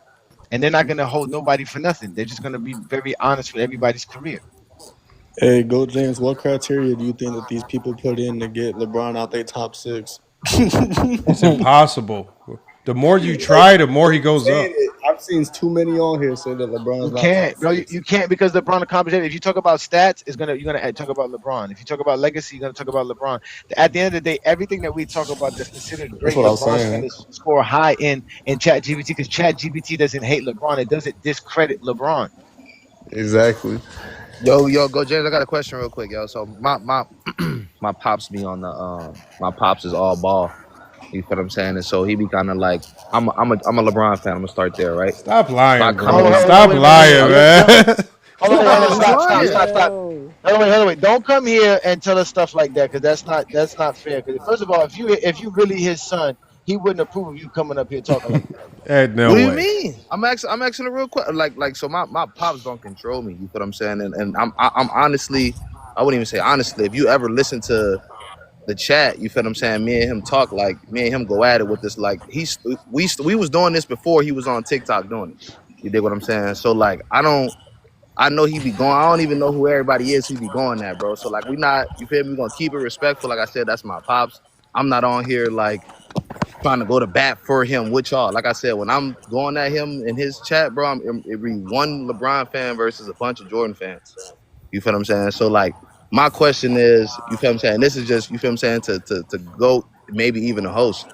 Like what's y'all number one, you feel what I'm saying, reason that y'all putting LeBron? Because I have mine, you feel what I'm saying? And I can't go back and forth all day long about my reason for having LeBron James over Jordan, but you feel what I'm saying? I never heard, you feel what I'm saying, y'all's point of view on, you feel what I'm saying, what's the one factor that puts him above.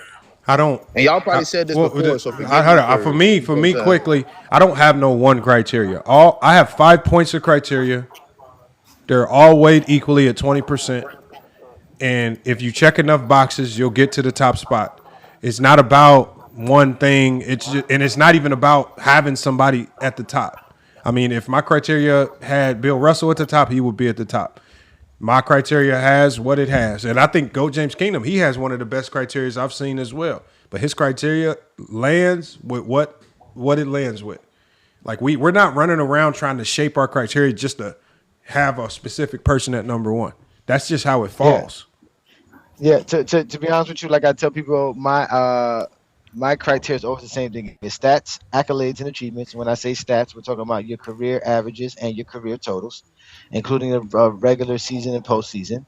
We're also talking about obviously, winning records, things of that nature. As far as all the stats, your field goal percentages, all these things matter as far as stats go. And then when we talk about your accolades, all the NBA recognized awards and honors that existed in NBA history. And then your achievements are all the records and milestones that you achieve in your career. So when you do all of that, LeBron's the greatest player ever. And again, I put my criteria in the chat GPT. Not only did it give me my top 6 inexact, it basically had my top 10 besides one or two players. The only person that didn't have in my top 10 was Kobe. So, and I have Kobe in my top 10. But other than that, it gave me my top 6 inexact. I was one of the few that had that. So, but again, and this is what you could do for me, Kenny. Appreciate you coming here on the FYF Sports Debate, GOAT James Kingdom TikTok takeover. Let your father know you came over here and you left unscathed. You came here and you left unscathed. Yeah. Tell him you left here unscathed and you were respected and treated like the young man you are. But tell him get off that throne and stop being scared and step up here and be a man. He ain't here, man. I don't know if he busy or what's going on, but I just I know he's busy. He's definitely busy when GOAT James Kingdom is around. I noticed that a lot with them. They're very busy. Y'all boys be going at it, bro. They go right there. They go. No ball talk. No ball talk is in the comments. No ball talk is in the comments. I'm right here, son. Yeah, Pops in here, man. But now I'm saying, like I said, I be seeing the back and forth, but like I said, I never really had a definite, position of why y'all put Bron where you at. Like I understand the whole criteria. Just let them know Jordan's career is not enough. They're gonna tell you 10 scoring titles, not enough. 6 Finals MVPs, not enough. 30 points per game, not enough. It's not enough. 9 defensive titles, not enough.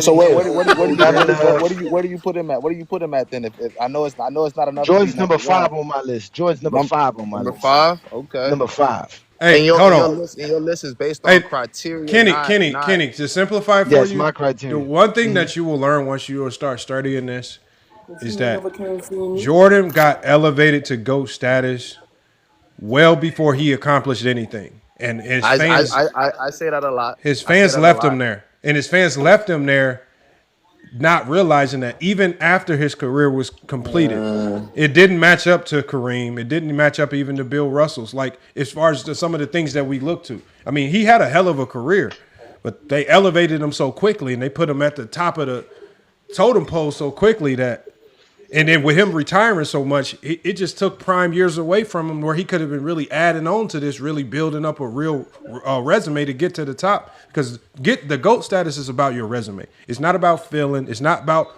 thinking you're the best hooper. It's not about being the most skilled player. Because if it's about skills, then Kobe's better than Jordan. If it's about skills, it's going to be a lot of players in the top 10 that don't belong. It's about your resume, what you did while you was playing. And no matter how big or small the accomplishments and accolades are, they all count. And just like the other guy that came up here, he tried to say that Kareem Abdul-Jabbar's all defensive second teams don't count. They do count.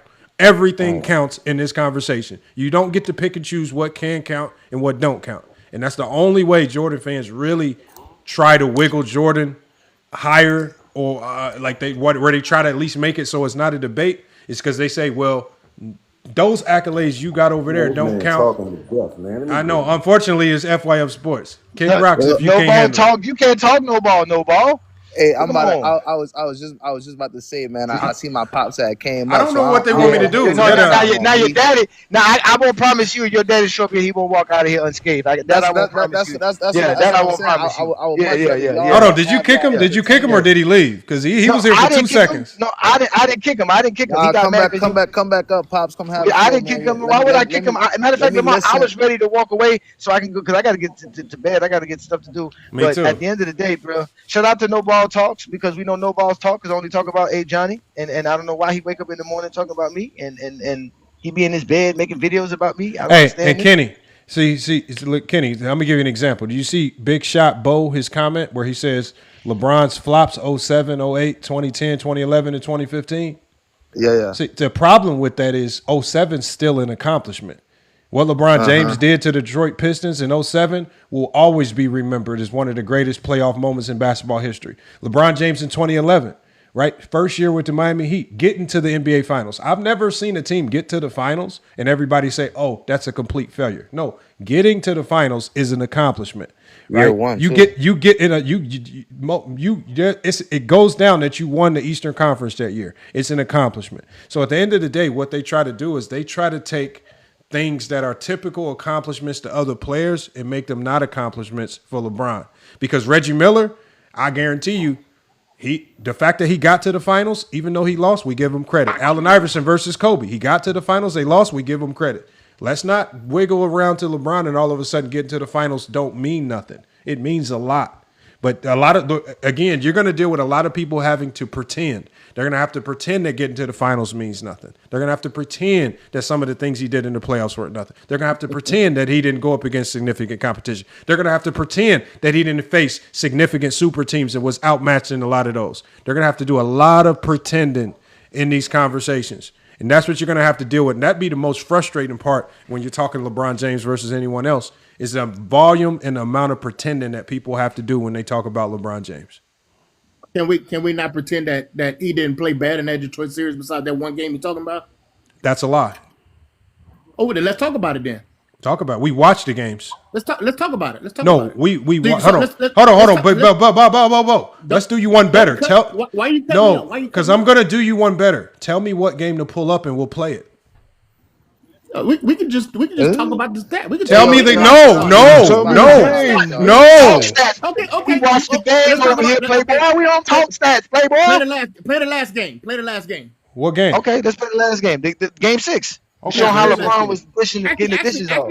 Actually, play every fourth quarter. Actually, play every fourth quarter except for the one game you're talking about. We're gonna play game 6. They're gonna exclude. He said they're gonna exclude LeBron's greatest performance in that era. See what I'm saying? They want to exclude LeBron James scoring 25 straight points in the game. Like that's what they do. Hey, let me. Y'all some corny ass ball fans. Why Lamar? Go ahead, King Money Fly. I'm sorry, Juan Boy. If you got something to say, Juan Boy, let Juan Boy go. And then go ahead, Money. Go ahead, Money. All right, listen. I'm gonna give you my criteria, right? I got 3 things. Simple. What happened? I thought we was going to talk about that series. Years in a second, Big Shot. Well, you already got fried for the night. We're gonna get back to you in a second. So yeah, I'm pretty sure I did. I'm pretty sure that's why he didn't show the top of the screen like I was asking him to. Man, I'm pretty sure he did. But anyway, I tell people every day. What do you want? I tell people every day. Come on, man. Don't get back to that. Go get the game. We want to watch the game. We're gonna show them how LeBron. We're gonna show them how. No, I want to make a bet. I want to make a bet. I'm not even gonna be here to see this. Because Big Shot looks like he makes money. Do you want to make a $100 bet that if I scroll up, you won't see anything surprising? No, I don't gamble, but you can still show me. No. Stuff up. You know he makes stuff up. You're wasting time. You want to waste my time. How am I making stuff up? You want to waste my time. I've been asking for it since the beginning. No, you just now asked me for this. Now you want me to go change my screen again to show you something else. All through the comments when y'all make a okay. So what are we supposed to see if I scroll up? Something special? Just scroll all the way to the top. Okay, so let's make $100 bet. Just that we won't see anything. No, because I'm not changing my whole screen again. We're gonna play the game. We're playing the game. Mm-hmm. First, you asked me to show my screen. I showed it, and it showed you having LeBron as the GOAT. Now you said play game 6. So we're going to play game 6 because you said he didn't play well in that game 6. That's because we were talking about this. I would just make him. No, he just talking about I got fried from earlier. Okay, King Money Fly, go ahead and cook, man. He ain't talking about nothing. If he ain't talking about making a bet, we ain't talking about nothing. Cool. So number 1 on my list is impact on team. Number 2 is production for team. Number 3, everything done from start to finish. That's it. No nuance, no nothing. Just that simple. And number 1, the only reason I don't bet is because I had a gambling issue in my life back when I was younger. So I don't bet. So if you want to do something, just do it. I don't bet and I don't gamble anymore. And I don't like wasting more time doing something I already did. Yeah, bro. Yeah, nigga, like you think you like this not your job. We don't have it. Stop coming, y'all Jordan fans The always agenda, making big requests. We shot. didn't do that. Hey, just hey. We don't have. Hey, just show it. Damn. Show us the Jordan film. You think he's the GOAT? Show the Go stats. get the film and show us he's the GOAT. Yeah, bro. They only saying that because they thinking you chose LeBron for number 1 and over 2. Chose Michael Jordan for number 2. No, they The think film they doesn't say think they think Lamar. No, they think Lamar. No, they think Lamar is. They think Lamar is typing in stuff that I'm pretty sure he's put Jordan correcting it right now. I'll share it. I'll share it. We're about to play the game first. I know. Yeah. You know, if you were sharing it, you would have put it up real quick. But I'm pretty sure I can't pull it up real quick. I gotta hold on. This is not StreamYard. If it was StreamYard, I could do it. On here, I have to change my entire layout just to pull it up, just like I did the first time. I'm about to play the game right now. Bro, y'all be acting like I got a supercomputer with 19 screens. God damn. Oh, we got an agenda. We don't got an agenda. Okay. I gotta switch screens. Like there's no agenda here. Instantly, I gotta show you this. I already showed you it. Now you say scroll up so you can see absolutely nothing.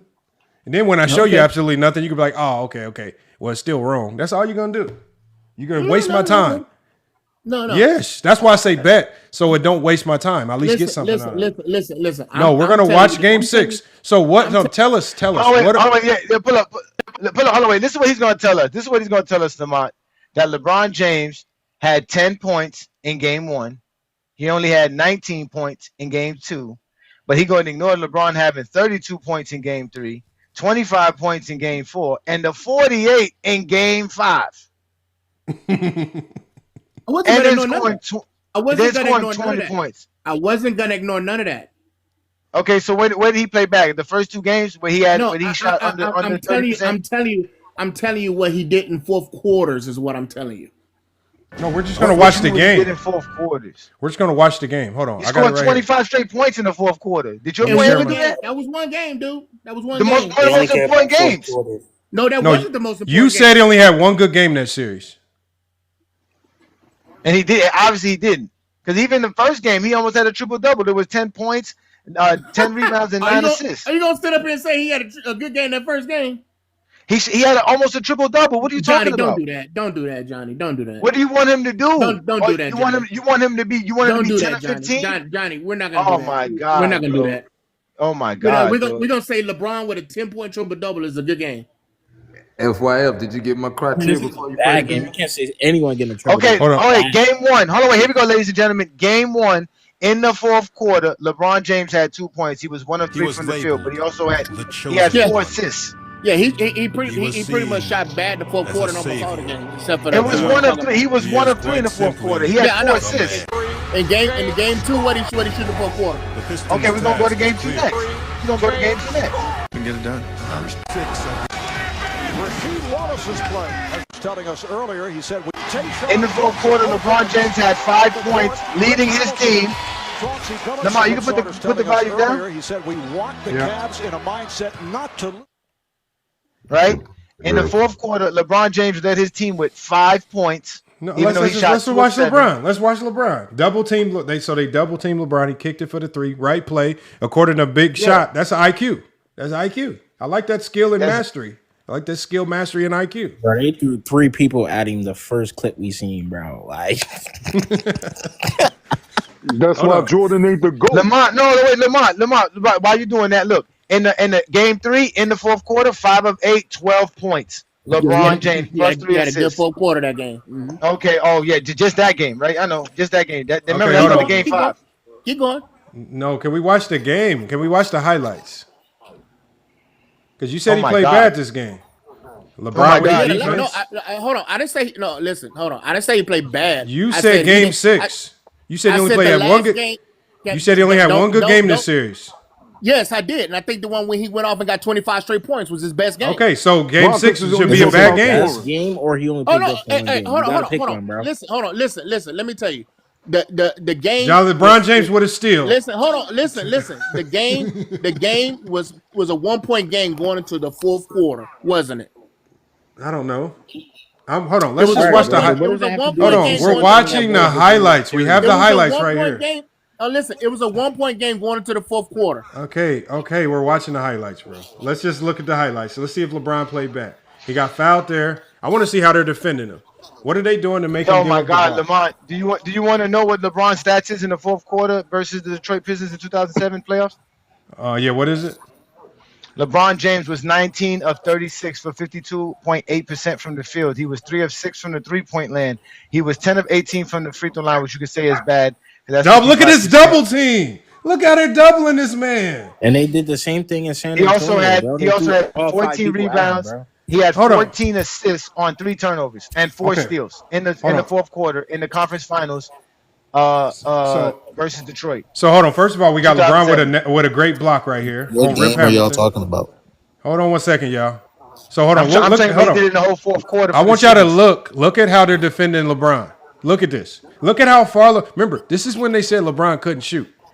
Look at how far out beyond the 3-point line they are double teaming this man. Look at this. Look at this.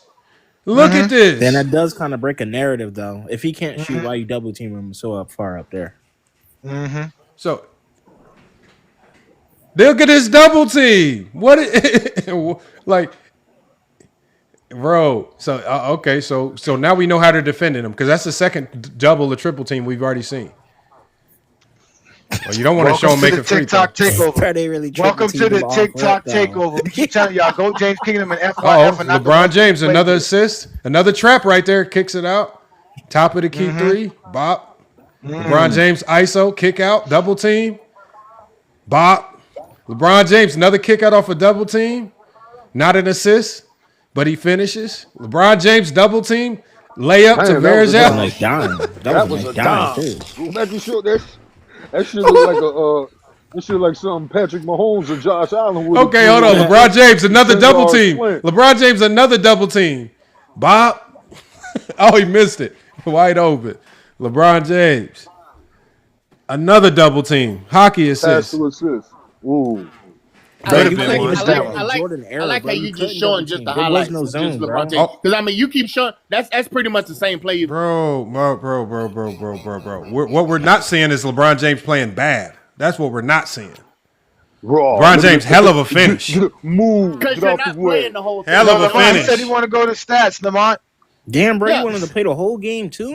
Much better defender. That's a much better defender than Joe Dumars. Okay, hold on. Let me give you the stats. Oh wait, let me give you the stats. Let me give you the fourth quarter stats. Let me give you the fourth quarter stats in that series. Okay, just to give you some context, right? LeBron James versus a Detroit team, which was one of the solid defensive teams. The solid defensive teams in that year was averaging 8.5 points on 53% shooting and 50% shooting from the field, while having over 2.5 assists, and 2.5 rebounds. Well, Kobe Bryant in that same year versus the Phoenix defense was scoring 6.4 points per game in the fourth quarter, shooting less than 30% from the field. So obviously, LeBron James was playing very well in the fourth quarter versus Detroit Pistons. Yeah, because of that game 5. Right? What you mean? Tell me what he did. Just because of game 5, though, bro. What he do in the fourth quarter in game 6? Double, bro. Like that's just what it is. And if tell me what he did in game 6. We're watching game 6. We're watching game 6. You're giving me highlights of game 6. I'm gonna show you what he did in game 6. In game 6, LeBron James had 8 points, 3 assists, 4 rebounds, and 1 turnover. What did he shoot? He shot 2 of 6 from the field. Thank you. Oh, he scored 8 points. He scored 8 points. What do you want him to do? Like, that's what I'm saying. What you mean? Thank you. He was plus 15 on the court. He didn't play bad. What are you talking about? But you're ignoring the fact that Daniel Gibson. But you're ignoring. Well, hold on. You're ignoring the fact that Daniel Gibson got 19 points in that fourth quarter. I was ignoring that. We're not ignoring that. Booby Gibson. Hold on, y'all. Are y'all looking at how he's getting his shots? They are doubling LeBron every time he touches the ball. You're showing highlights. It's okay. He can have it. Nobody said so. What? Booby Gibson can have a good fourth quarter. He's hitting open shots. Fade away to close the game out, and he was 4 for 4. Yeah, but then he followed that up with the very next game in the finals, outscoring LeBron again. Okay, so that means. So does that mean you think Booby Gibson's better than LeBron? Who said LeBron, no, that? that means LeBron choked. That means Hold LeBron on, didn't do his hold job. on. Who said that? You see where he takes Hold it? on. Like No, who? what I'm No, that asking doesn't mean though. for That's what LeBron. y'all It means nothing saying. for That's Hold LeBron. on, y'all. Hold on 1 second, y'all. Stats said y'all lying. Y'all just come up here lying all the I'm time. only talking to one person. Grown I was men. going to ask you. So what I'm saying is, now that we watched it, and I get that this isn't the full game, and I could pull up the full game if this isn't good enough for you, because we did that last week. But now that we've gotten a glimpse of how Detroit was defending LeBron James, doesn't it make sense that somebody else would be the recipient if LeBron James is getting doubled almost every time he touches the ball? Like what do y'all did y'all want LeBron to take bad shots over double teams just to prove that he can score? That's what they love. Or do we do what Big Shot says, which is should he use his skill, mastery, and IQ, get other players open, and use his IQ to win the game? Because what I see is when Boobie Gibson has 19, that's LeBron using his skill, IQ, and mastery of the game to win the game, taking what the defense gives him because they're double teaming him the whole game. Now, if you don't believe he was getting double teamed the whole game, we can actually pull up the full game and we can go straight to the fourth quarter and we can watch the fourth quarter if that's what it's going to take. Or you could just concede to the common sense. We shouldn't have to go to the film for the obvious, man. Because there's no world. Jordan scored like 8 points in a playoff game too? No. Like at once? LeBron James, hold on, Lamar. LeBron James in the fourth quarter during that series scored 51 points. Even if you take away game 5, where he scored 11 points in the fourth quarter in game 5 and shot 5 of 6 from the field, he still had a great fourth quarter presence in the 5 games where he was still scoring 40 points, which is still like 8 points or 7 points per quarter. And that's not counting the rebounds, assists, steals, and blocks. That's not even counting all of that. Does not count all the extra stuff that he's doing on the basketball court. So again, he's not playing bad by the numbers he asks us to go look up. LeBron James is not playing bad in the fourth quarter. And to exclude game 5 is ridiculous because game 5 was a crucial game. If the series is tied 2-2 and they're in Detroit and he goes over there and lights him up. Go back home and wrap it up. But like, where does all this LeBron James hate come from, bro? Like, because Jordan's career is not enough. Where does it come from? Jordan's career is not enough. That's where it comes from. They have to do something because Jordan's career is not enough. He's not gonna come back and dribble a basketball. There ain't no magic pill that's gonna help. Y'all just blow LeBron's up further than it is. We got the film to do it. All right, wait. Again, I'm gonna ask. Hold on, Big Shot. I'm gonna ask you again. If there was a player on your team that shot over 50% in the fourth quarter and had over 8 points per game in the fourth quarter, are you going to tell that player he played bad? Well, I'm sorry, I wasn't listening. Go say it again. If you had a player that shot over 50% in the fourth quarter for a whole series in 6 games that you won and was the leading scorer on your team by far in the fourth quarter, he scored twice as much as anybody else on your team did in the fourth quarter, averaging over 8 points per game in the fourth quarter, basically getting you 4 shots every fourth quarter. Are you gonna call that player a bad player? He didn't play well enough. No, I never said LeBron was a bad player. No, I'm saying no, but you said he played bad in this situation. No. I said he didn't play up to his standards in the fourth quarter. How do you know? What standard is that? What standard is that? Hold on, let me finish. Because the majority of the game, well, half of the games, he shot out of 20% in the fourth quarter. No, he didn't. He shot 50% in the fourth quarter the whole series. He just gave you the numbers. No, in the fourth. He shot 52%, 52.8% in the fourth quarter, all 6 games in total. That's what he shot. Total. Yes. I know total. He only shot 5 of 6. He only shot 5 of 6 in game 5. Big Shot, you're lying. Listen, he only shot 5 of 6. That's 36 shots. So even with that, LeBron James was 14 of 31.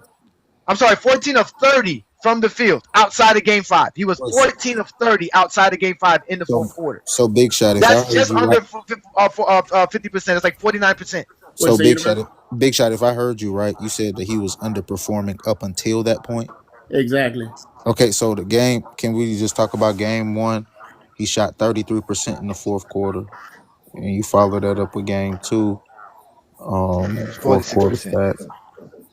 He shot 28% game 2. Game 3, they won this game. Let's see what happened. He shot 62%. 2 for 3 from the 3, 66%. 0 from 1 from free throw. But so he was great, like all shot attempts. Game 4, Let's do the fourth quarter. Follow that up again with 66% from the field, 0 for 1 from 3, made all 5 free throws. And then that's before game 5. So it's split. It's 2-2. That's what I said. I said in 3 games, in 1, 2, and 6, he shot well. No. Hold on. What you're doing is, first of all, when we got into this series, he said LeBron only played good in 1 game that series. No, I said he had 1. No, I didn't say that. I said he had 1 great game is what I said. Besides the one, right. I said besides the 1 great game you talk about is what I said. Now, do you see the hold on. So if of course in any playoff series, it's easy to say that a good player only had 1 great game, but he probably so how many good games did he have? Games. He really had 4, Lamont. So how many good games did he have then? No, he had 3 good games, but one of them was great. He had more than 3. Nah. When Jordan played in the second quarter, where was he? What did Jordan shoot in the final 5 minutes of the fourth quarter versus the Trailblazers in Game 6? Jordan started the second quarter. So wait a minute. So you saying? I'm ready to give my criteria. Am I supposed to say he shot good? What did Jordan shoot in Game 1 in the final 3 minutes of the second quarter, man? Did he shoot 22% in the final 3 minutes? My question is, Lamont, if you had a player on your team in the game, in the clinching game for a series, scored 20 points, 14 rebounds, 8 assists on 3 turnovers, still have 2 blocks and 2 steals, you gonna say that player played bad? Hey, so go James. The reason I brought this up was because I would love an answer to this question. Why does LeBron James have 14 fourth quarters where he's scoreless in the playoffs? What fourth quarters are those? Oh, I mean, he has 14 of them. Which ones are those? I need to know which ones because I don't know. It doesn't matter. It doesn't matter which one he has. Yes, I do because I want to know which ones they are because I have to find out who they play. 14 fourth quarters where he's scoreless in the playoffs. What playoff cities? I need to know who they are. I need to know what team. I need exactly. It's too vague. I don't know what that means. That means the Cavs were blowing the Wizards out, so he sat the whole fourth quarter. No, that's not what it means. I want to know what games he didn't have it. Give me. I mean, we know he had a scoreless fourth quarter. In one of the finals games in 2011. Yeah, but he has 14 total playoff games where he's scoreless. Well, that's not that bad for 20 years. I mean, for 20 years of basketball, not that bad. Name me them. Let me see what years are those. Kobe has none. Okay, but Kobe also. How do we know this? Kobe is horrible in the fourth quarter in the playoffs. You can look up this information. No, it's not. You can't look this up information. Jesse Jeffries lied. No, you can't. Where's this information available at? Where's this information available? And you can also look up that he has a total of 34 games where he's scoreless in regular season games. In the fourth quarter? Yes. Where he disappears a lot. Where are you getting this information from? Where are you getting? That's what I'm saying. Where are you getting this information from? You can say that, but we don't know where you getting this information. Oh no, hold on, no. It's not that where he's getting the information from. What does it mean? It just shows how he disappears. Okay, now what does that mean? What you mean? How he has the most fourth quarter points in NBA history. No. Because Big Shot, I'm sure I can go warp and find all types of crevices and cracks to create a narrative that certain players have disappeared or had bad games. But that's all y'all. So hold on, Big Shot. Are you saying? Big Shot. Are you saying that LeBron James over his 20-something plus year career? I just did exactly what you. No, are you saying that LeBron James over the course of his 20 years of playing basketball has just been a complete and utter disappearing act, and more times than not has just let his team down, right?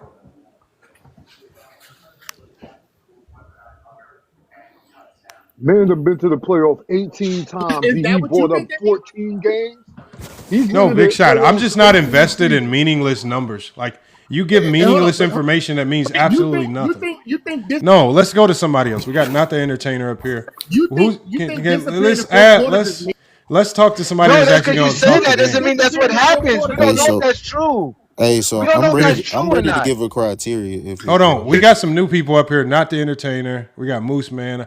I'd rather hear from somebody else. I'm tired of hearing me. Y'all can go congregate somewhere else with the meaningless facts if you just want to antagonize and try to criticize players and shape narratives that they're less than. And this is for somebody big shot. This is for the big shot. If you say on your top 10 you got LeBron at number 2, right, or something weird like that, where do you? He's not number 5. He had LeBron number 5 on his list. So for the number 5 player in NBA history, the best thing that you can say about him is that you found a few games where he didn't score in the fourth quarter. No, I can say a whole lot about Great. LeBron. I know. So that means if you could say a lot about LeBron, that means anybody under number 5, you should be able to really rail their career completely.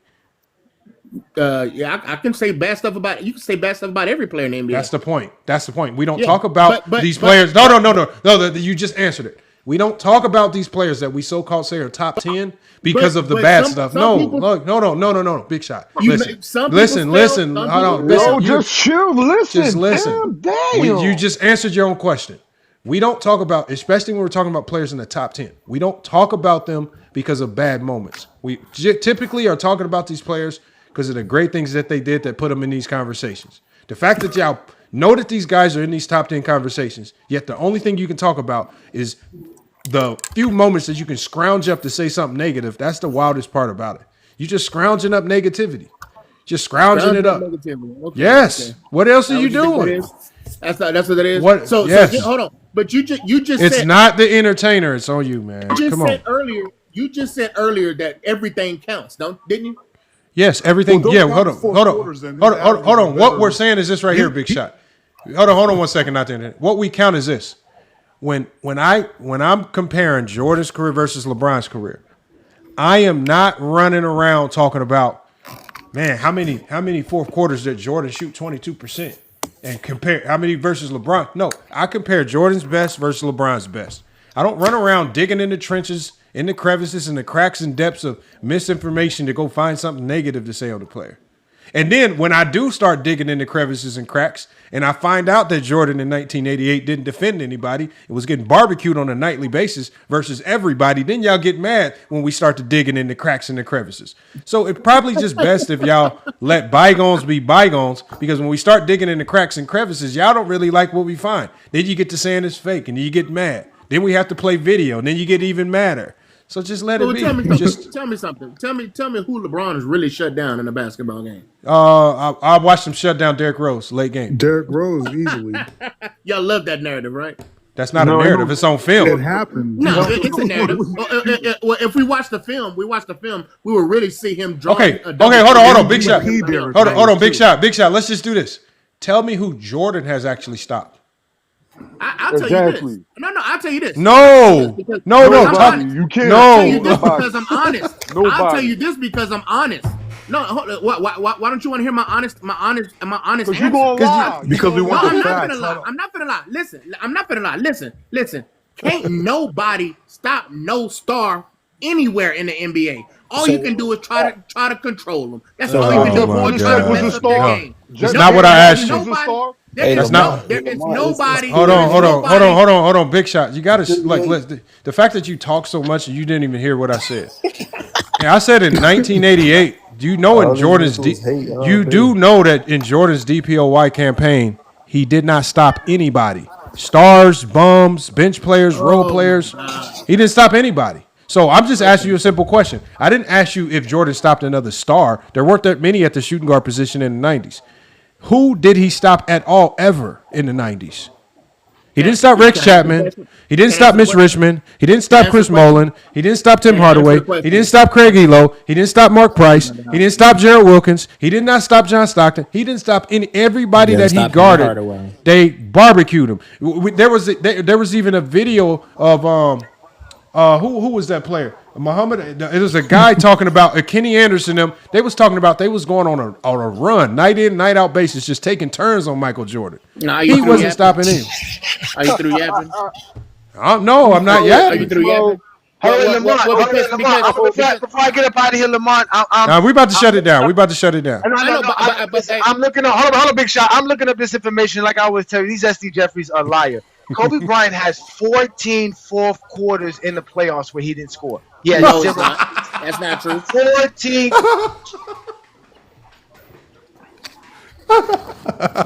Man, don't do my man's being like that. Nah, I got this, ladies and gentlemen. Like I said, this is GOAT James Kingdom. We don't make shit up. We look shit up. We don't make shit up. We go look it up, bro.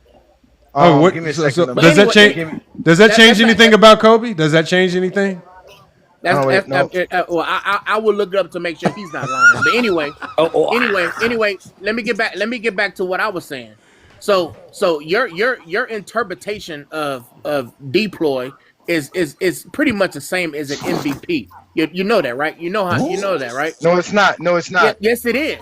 No, it's not. Hold on. The defensive player is defensive player of the year is consistent on your importance to your team defensively. No, it's not, sir. Yes, it is. It's not. No, it's yes, not. It is. Oh my God, yes, it is. Craig Elo doesn't put 18. Bro, stop making up stuff just for the sake of making stuff up. Are y'all gonna take another criteria?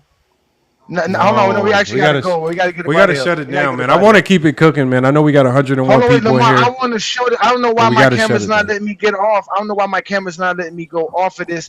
I want to show it to you. I'm gonna give you guys the dates of the games. Okay, it's a game of April of 28th, 1998 versus Portland. Kobe scored 0 points. He was 0 for 2 from the field. April 26th versus Portland, he was 0 for 1 from the field, 0 points. 5/11 of 1999, Kobe scored 0 points. 5/18 of 1998, he scored 0 points. 5/22 of 2000, he scored 0 points. 5/20 of 2000, this is in the fourth quarter, 0 points. 5/16 of 2000, Kobe scored 0 points in the fourth quarter. 6/16. Now he had Shaq to help him do this, and he still couldn't score. 5 is in the playoffs too. And this is Shaq getting double teamed, and he still couldn't get scored. This is playoffs, Kobe. 6/16 2000, Kobe had 0 points. Well, let's go to prime Kobe, number 8 Kobe, not number 20. I mean, not number 8 Kobe, but number 24 Kobe. 4/24 of 07, Kobe had 0 points versus Phoenix in the fourth quarter. That's a playoff game.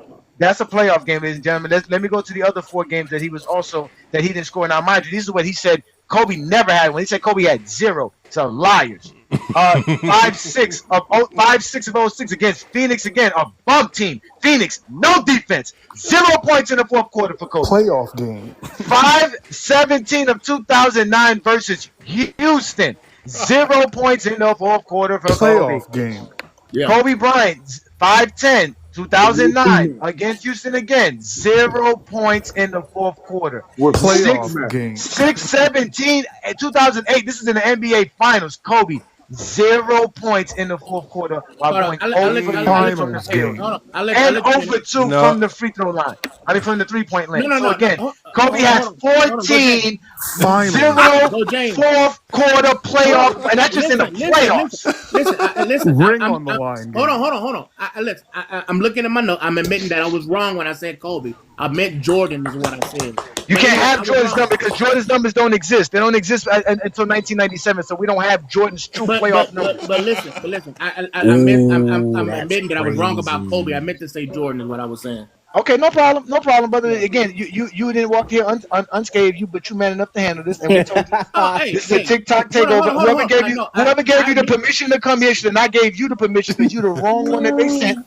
They sent about 3 of y'all today, and y'all need to go back to the clan leaders and let them know we failed you disappointingly. But we'll be back at it again Saturday night. Tell them you'll be back Saturday night. Only thing you did right now is prove that I said Kobe was wrong. That was it.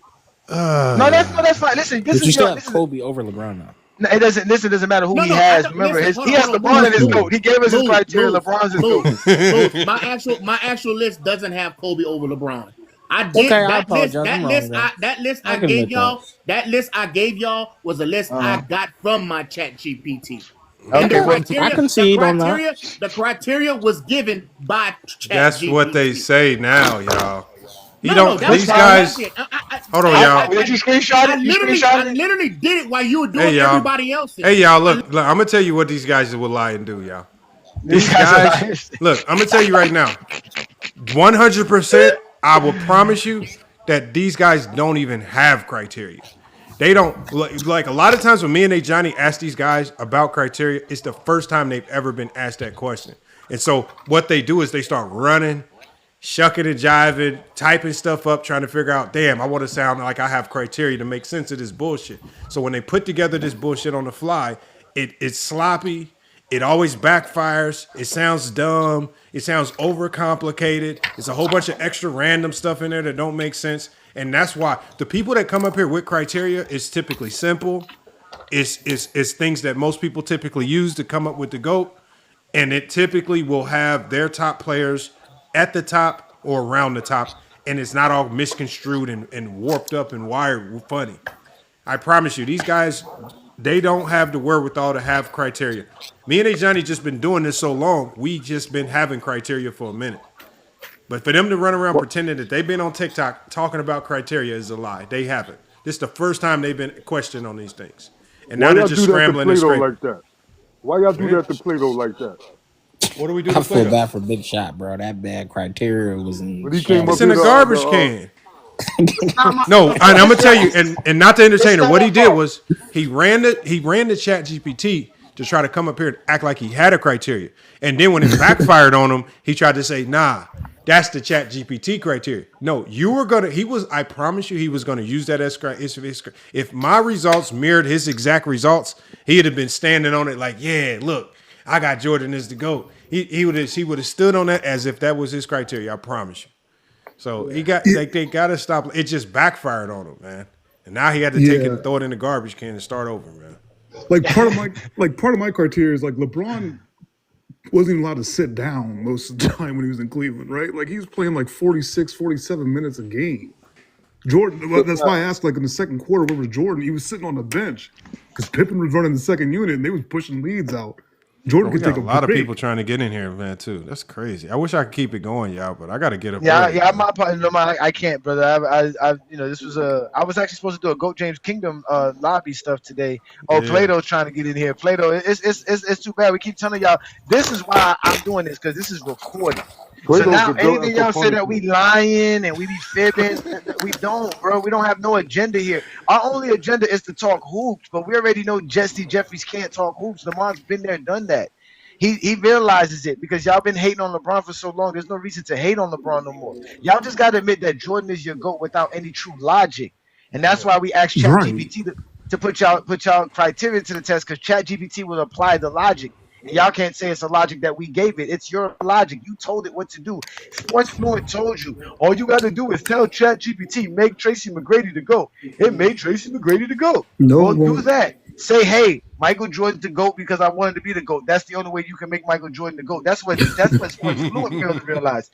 He himself can't come again. They can't come up with a criteria. It's been over 2 years now, but we challenged Jesse Jeffries to come up with a criteria that would fairly grade every player in NBA history, and Jordan would have the highest score. They have yet to do it because there's nothing in Jordan's career that won't boost up somebody else over him. They could only talk about LeBron versus Jordan, which is what they tried to do the other night when they had Lamont on one of their lives. But again, this is the TikTok takeover. GOAT James Kingdom and FYF. It's over for the Zesties. Please be advised. Send out the warning. It is a tragic story. It is over for them. It's a wrap, bro. And when the GOAT returns in the next couple of weeks, y'all gonna even be more hurt. Bro, and don't let them keep winning games, man. They already mad now that the Lakers is winning. Now they just...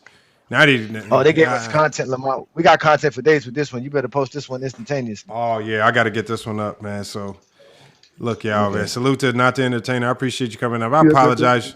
We got hung up on a few people. We didn't get to everybody's take, man. So let them people know. We're not going to apologize. To be honest with you, I'm sorry. Go ahead, brother. My bad. I'm sorry. No, I was going to say, let them people know your Jordans don't lose value because LeBron's better. That's all. Yeah. That is fact, man. Them Jordans lose value because you can bend the soles with your hand. That's why. Them things are horrible. But anyway, this is what we want, Lamar. We did want to give them. To be honest with you, we want the Zesty Jeffries up here. We really want to hear their takes. We really want to have a conversation with them. We want them to see that they can come up here and talk, which we did. We let them all talk. They can't say we don't. We muted them. They all got a chance to speak, all of them. So. Shout out to y'all, man. Again, be safe in your Zesty Jeffries lives and be aware of Lamont and Johnny on TikTok lives. Yes, sir, man. Hey, look, man. Look, there's so many people coming up. Tracks. There's so many names. We were cooking so much, I didn't even realize it got up to like 120 people just in here watching. It might have been more than that. So yeah, and no Vietnamese neither, and no Vietnamese people too. No Vietnamese, man. Look, man. So and that's another reason why they get mad. So look, man. I appreciate everybody pulling up, watching, man.